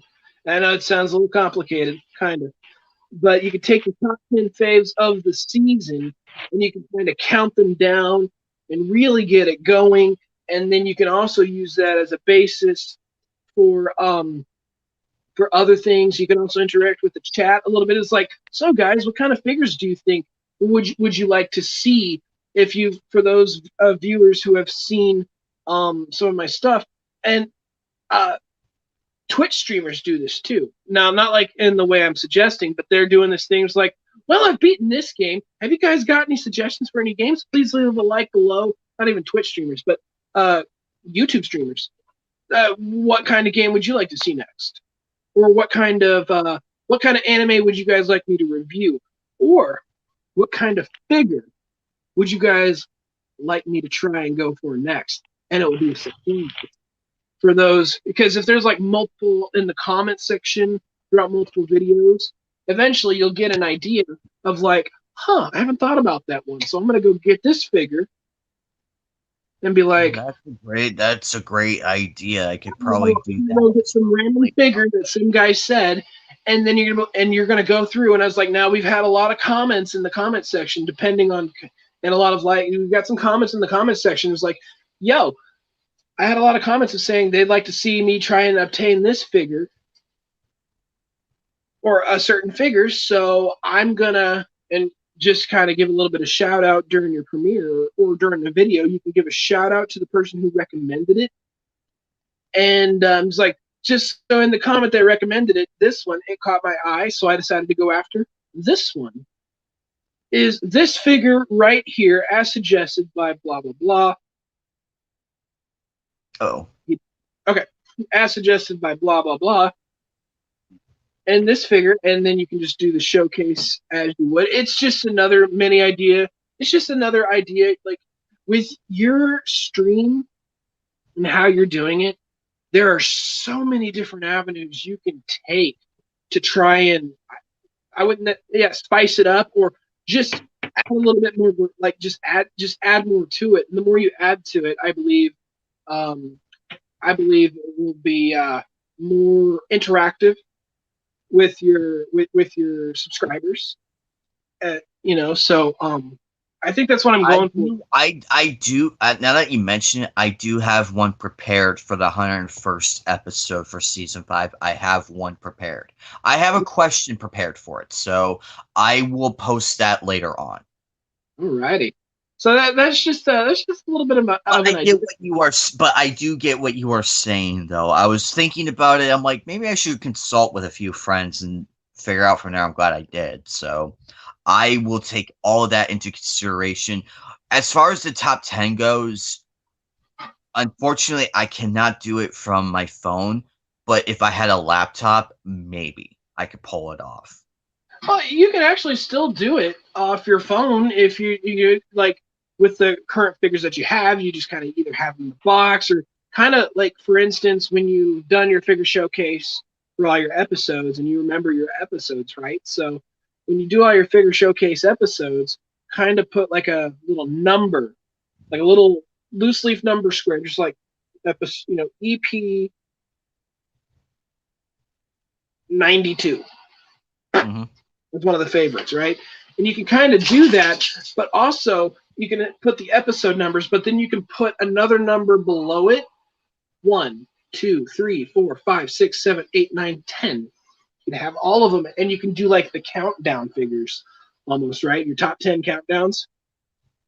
And for some strange reason, people love top 10s. Look at Watch Mojo. Yeah. Watch Mojo and their top 10 videos. Hell, they got top 10s that don't mean shit, and they still get couple thousand views in the first hour. People watch them. People love top 10s. I don't know what it is. It's. I couldn't tell you what it is. It's just like top 10 random whatever. Top 10 scary drawings. Top 10 movies. Top 10. Top 10 sexy figures. Top 10. Yeah, top 10 creatures most likely to bite your toes off. I mean, it just random. Yeah, okay. Random shit, man. I will figure that out on that front. I'm not kidding. People love top 10s, and if they type in just top 10 anime something, and all of a sudden your video just top 10 anime figures just kind of shows up in the list somewhere, they're going to click it. Because anime figures, oh, that's cool. I like anime. I collect figures. Let's see what this guy's got going. And then and then of course your video has your explanation of the season and your figures, and they'll eat it up. I guarantee you they will eat that up. Because it's a top 10 video. Just simply because it's a top 10. Yeah. I can't see the psychology behind it because it just doesn't make sense. And you are right. I do have a lot to work with. So, but just going through and trying to find, because there's a lot. I've done a whole lot of figures, and some of them are really cool. And I will probably look into most of them.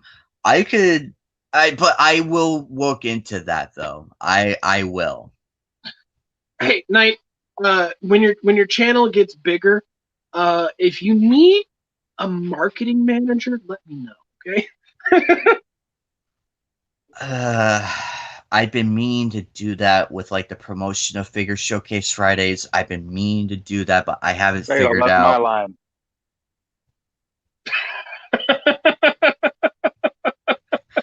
I've been meaning to, but I haven't had any success because I'm very skeptical about all of it. Will it sell? Maybe, but I Well, do have I'm just, something I'm, like I'm just I do talking have about, something lined up. I'm just talking about like more of like a like in marketing, like just kind of not necessarily selling, but in marketing for like I just hey boss, I have drafted up some new ideas for your channel. Give them a look over and just do whatever. You can have it like heck, me, Bubba, and whoever else can be like your marketing team. Yeah. Hmm. So Well, yeah, and I will. I mean, we can look into getting you a TikTok account so you could basically make commercials for your YouTube channel.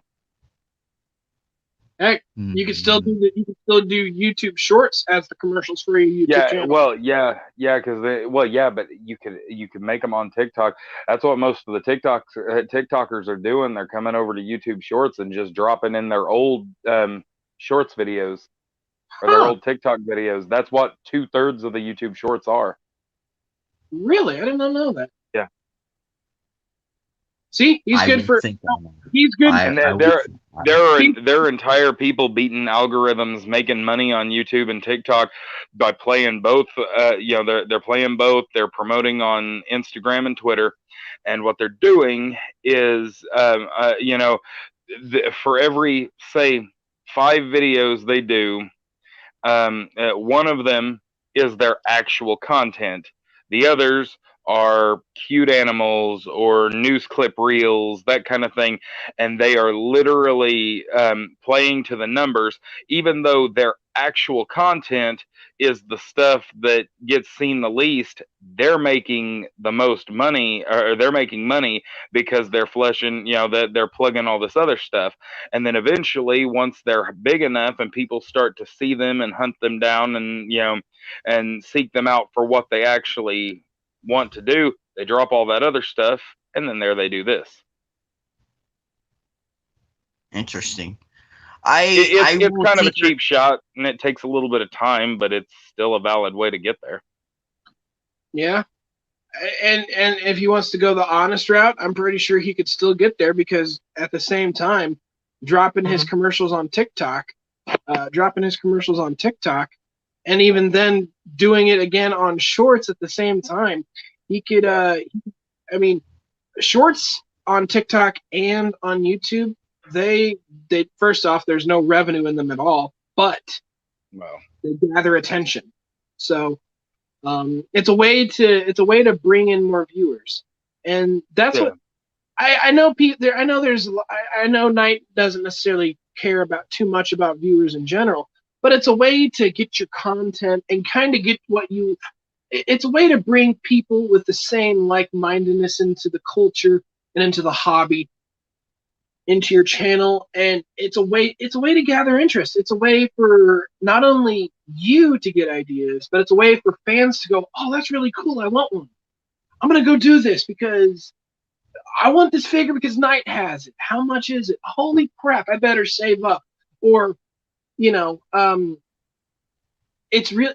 There's so many possibilities for those shorts and what you could do with them, to because growing your channel doesn't necessarily mean, yay, I'm growing my channel and I'm making money. No, it could be much more than that, especially for you, who is all about network and connecting with people. So growing your channel is one of the big things, especially when you want to connect with more people of the culture and the hobby. well, yeah, but You don't be ashamed if you find a payday out of it too. Oh, no, no, no, no, no! Heck, that's a bonus.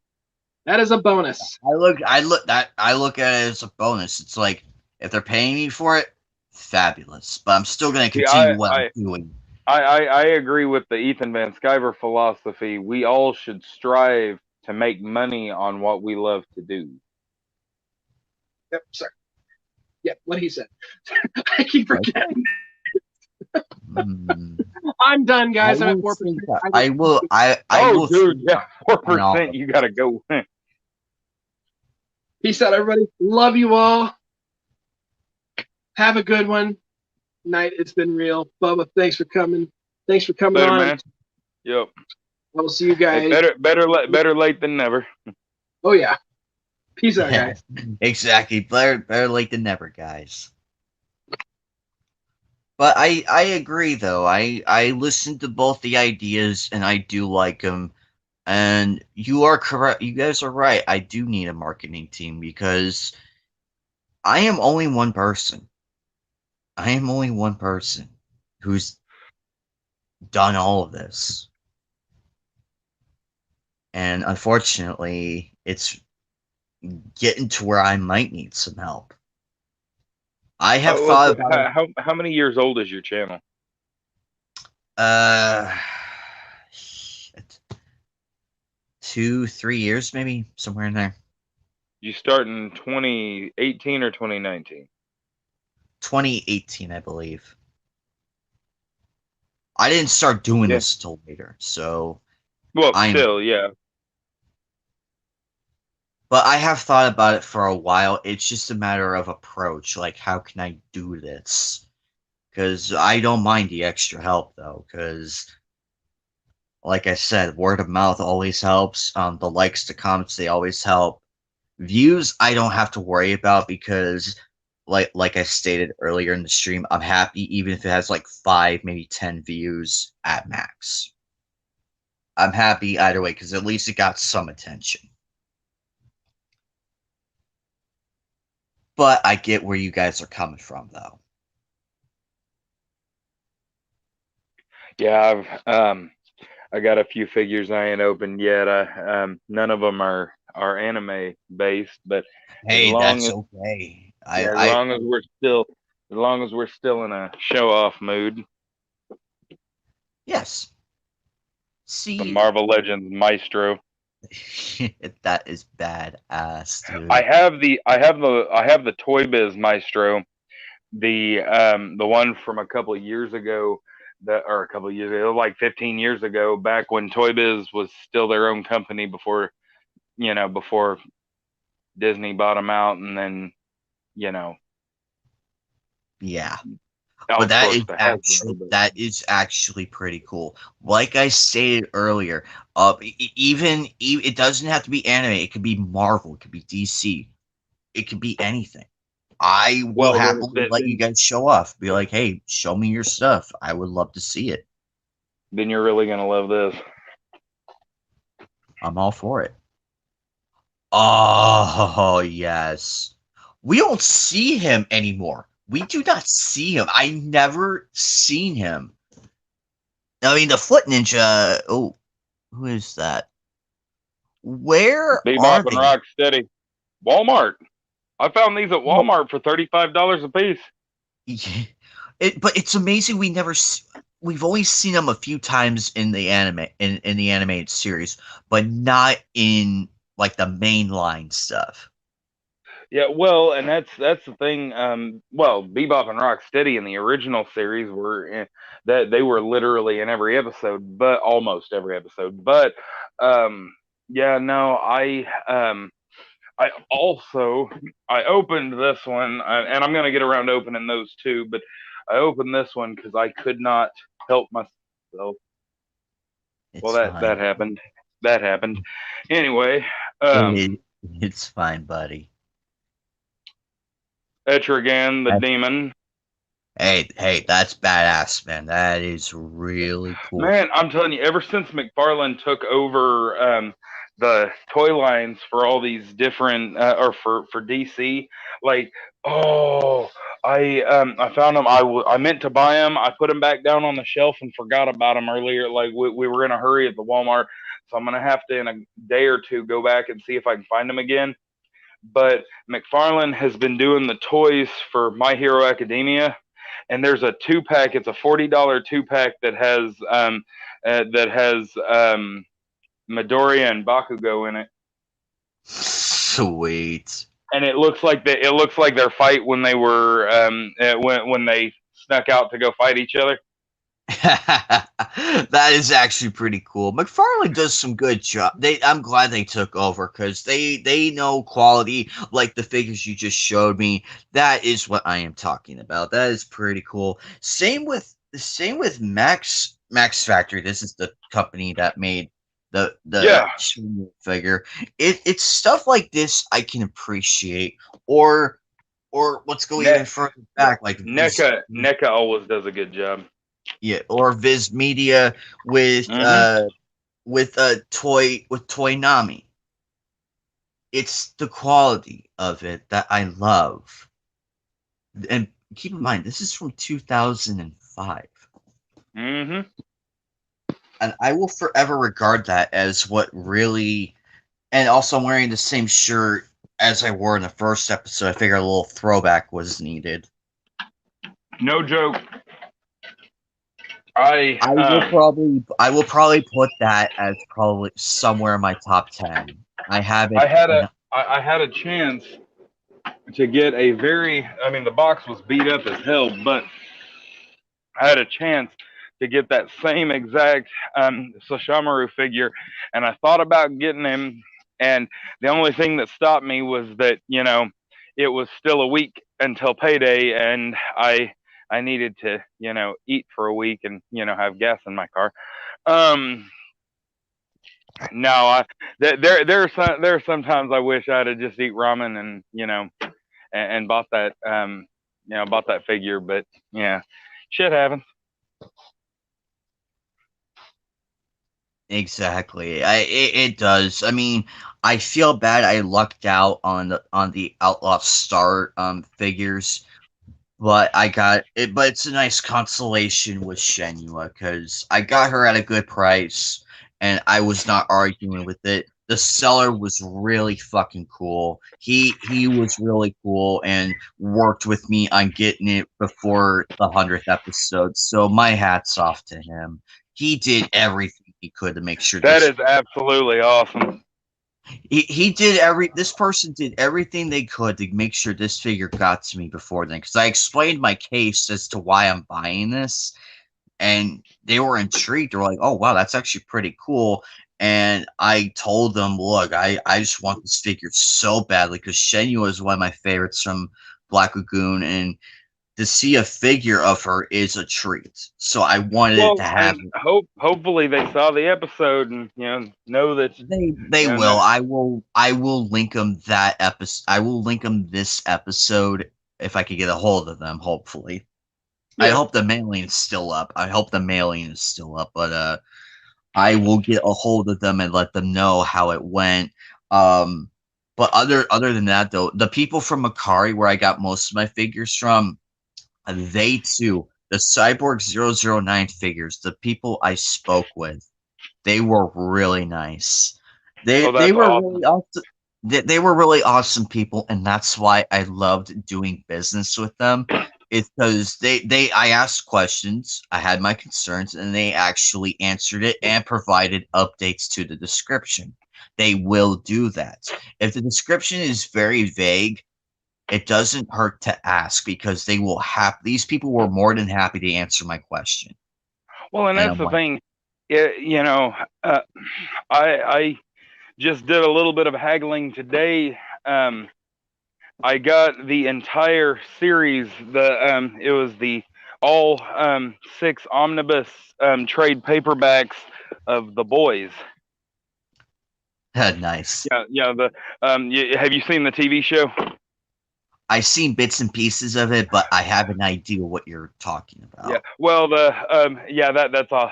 But anyway, um, I like the show really, really well, and it's taken them forever to, to crank out the next season. So I'm like, you know what? And the same after watching the first season of Invincible, I'm like, I have a few of the comics from back in the day, things I got from grab bags, but never, I never had the whole series. So I'm like, you know what? I'll get these. So last paycheck, I, I I did some deal hunting and I managed to get all three of the compendiums for Invincible for less than $150. Like these at retail 65 a piece plus tax, and including tax, shipping, and base overall price. I paid 144.45 for all three of them. and they Wow. showed up in excellent condition. That is the entire series in 3 compendiums. And then today I managed, if I had bought these brand new, they're $30 a piece, it'd be 180 plus tax. I mean, that's $200 in Oklahoma. We got basically 10% tax depending on what city you're in. And yeah, that would have been, $200. And so I lucked out. I found a seller on eBay who was selling all 6 of them. They're in decent condition, and it's the entire series. I just spent $94.35. So less, something that would have cost me 200 at the store, I got for less than 100. And and another thing, like I said, I deal hunting, haggling, talking it out with these people, throwing prices back and forth, taking a gamble here and there. And so now I don't have to wait for the show to keep coming. I can read the comics now. The funny thing is this one, it was like over a hundred some odd dollars. I looked online, so it almost went to 200. I got Oh this. shit. I got this at a place called Bookman's. Think of like a thrift store, but bigger. Oh In a yeah, sense. no, I know what you're talking about. I got this for $42 We got a place that in complete gets compared. in complete condition too. Like, look at the condition. Everything is there. It's still not opened. Well, I mean, a little bit here and here, but still. Well, see, that was the thing. The one that I had access to, like that I almost bought, was a place called Vintage Stock. It's similar, but anyway, they had the one they were selling was 35, but it was beat to hell. Like that, the box might as well not even existed anymore. Oh Jesus. That's what worried me when the seller told me that the wire got into the storage where they were having the boxes at. He said it might have wire damage, blah blah blah blah blah. I told him that's fine. Even with damage, you could still dry it and everything. It might be a little wrecked here and there, but as long as the figure on the inside is a-okay, I really don't give a damn. Well, But and to see, with see, that one, the figure was fine. They still had all the accessories and everything, but like I said, I had already overspent that day, and I needed to reel it in a little. yeah, I mean this one here for a great price. It was $97 plus the free shipping That's freaking awesome. plus the 8% tax here. Unfortunately, it costed me about $107. There were more like this for higher, and I got lucky. I got absurdly lucky with it. They could have just told me it was sold out. They could have just told me that, and I would have been like, okay, I'll just go look and see what else they have. But thankfully, they didn't do that. They held on to it, and they're like, here you go. And the cool That's thing, awesome, and man. also another cool thing about Macari is you can. It's like with your situation, like, hey, my payday is coming up. Can you hold on to this figure? I'm gonna buy it, but I don't have the funds right now. I don't get paid till say like this Thursday or Friday. Can you hold onto it till then? They will happily reserve it for you. They will That's reserve awesome. it I got so lucky. Um, the Mistress 9 figure I have up there.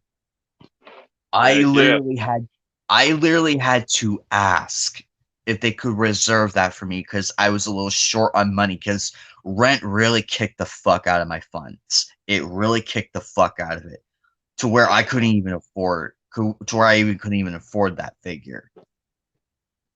And I didn't get paid till that Thursday. They had the decency to hold on to it till then, and then when that day came, they're like, "Hey, are you gonna buy it?" I told them, "Yes, I'm going to buy it now." And You're like, does a bear go in the woods? yeah, But that's the cool thing about these people is they're willing to hold on to it for you. Yeah, that is awesome. And they tell the other buyers too. They'll straight up tell you like, "Hey, this is reserved for Anime Night 1992 or Geek Yeah, Hero Bubba." if they don't get it by this day, then it'll go back up, that kind of thing. Yeah, it'll be like that basically. And unfortunately, I've had that happen before. Like I had to back out of one because unfortunately too much stuff happened, and I was like, I feel bad. They're like, no, I understand. And seeing someone else buy it, it was actually quite happy for me because I'm like, they'll enjoy it. I felt bad about it, but at least sometimes you just have to let certain things go at the end of the day. But other than that, though, I am very, very happy how far I have made it in this series. I stated earlier that I almost gave up. I almost gave up on this series. Hi, Marvel fan. Um, but the interest of the fans and the people who told me they liked this series is what changed my mind. And here we are. It was that intervention that kept me going. And I want to keep going. And I'm very, very proud of this series. And as Mr. Anime You told should me, be, man. Mr. Anime told me this is my bread and butter. And hell, he even made his own thing. He did a figure show and tell. He's like, I'm doing this in tribute to Anime Night's figure showcase Fridays. When I read that in the description, when I saw that in the description, I nearly fucking cried. The amount of respect, just seeing that, it further solidified that. I inspired somebody to do their own thing. It doesn't have to be in line with what I am doing, but it's something similar. I could have just told him, no, I don't want you doing it. I could have told him that. I could have been a huge asshole. But I didn't. I believed in what he was saying, and I'm like, go for it. Hell, I even did an intro video for him. I was going that far out of my way to ensure to give it that extra kick. Man, and see, that's the thing. It's having, that networking and having friends on here. We can support each other and help give each other, the boosts and the confidence. That's He did ask me why did I go out of my way to make the intro, and I'm like, because I believe in in what you presented. I want to see it come through, and I'm willing to help out any way I can. Hell, I even provided the intro for it. I'm willing to go that far for somebody to help them with that project. that's awesome, man. I would have done the same in your case. I would do the same. I would have done the I same. know. I am willing to go that far for my friends because I believe in them. See, one of the major draws when I get my channel going, my goal is to do kind of a Fox News style. Well, seriously, like when No, they sit around and discuss stuff. that's actually an interesting format. I get where you're going. I'm like, oh, that's actually pretty cool. I'm Like laughing way seeing that. literally geek news in a Fox News style format. That is actually that's actually interesting. I would like, you know what? I would like to see that. I never seen it. I don't know. I can't recall if I ever seen it done in that format. Well, yeah, see, because plenty. I mean, there are a dime a dozen, channels that give you geek news. But what you don't get very often is, like full roundtable discussions. I mean, we do that on here, but I'm talking about like news segment, like when you watch Fox and Friends in the morning, or when Sean Hannity, or Tucker Carlson bring in panels of experts. They're not the only ones that do it. NBC, CNN, all the point is that I want to treat geek news like real news because it is real news. And it is happening, and it is part of our daily lives too, whether we like it or not. Like with Yep. everything that's been like Well, with everything and that's happening in the entertainment industry. I mean, look what's well, and happening with that's X-Men. that's the thing. That's the thing. You look at what happens in on the political field, and you can see the headaches that we're going to face in entertainment tomorrow. You know, um, I mean, and just whether it's something so extreme like 9/11, versus something that's a little more, you know, yes, it's got a lot of national attention, but something a little more, down to a little more close to home, like like that. Oh, Like what the was her open, name? Gabby Petito, the girl that her boyfriend, that they're hunting after her boyfriend now because he's pretty much the only suspect. But I mean, the thing is that regardless regardless of how big or small these situations are, they are all a part of geek news. They are all are in our on our radar, and that's that is where we're at as a that's where we're at. We need to have, like I said, I'm talking about a full news talk show specifically designed to to lay out. I figure we do it once or twice a week, maybe something at the I don't know. Part of me was thinking maybe Wednesdays and Saturdays would be good, but because everybody seems to stream on Sunday. You notice that? yeah, I did notice that. I did notice. And so, I figure do something in not quite the morning, but like brunch time, 10 a.m. to 1 a.m. kind of thing. And, have people come in, do segments, have, structured, segments and everything.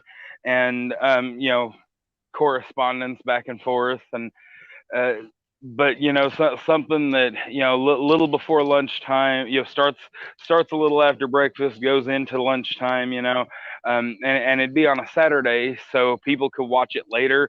They could, that they could jump in, watch it live if they wanted to. And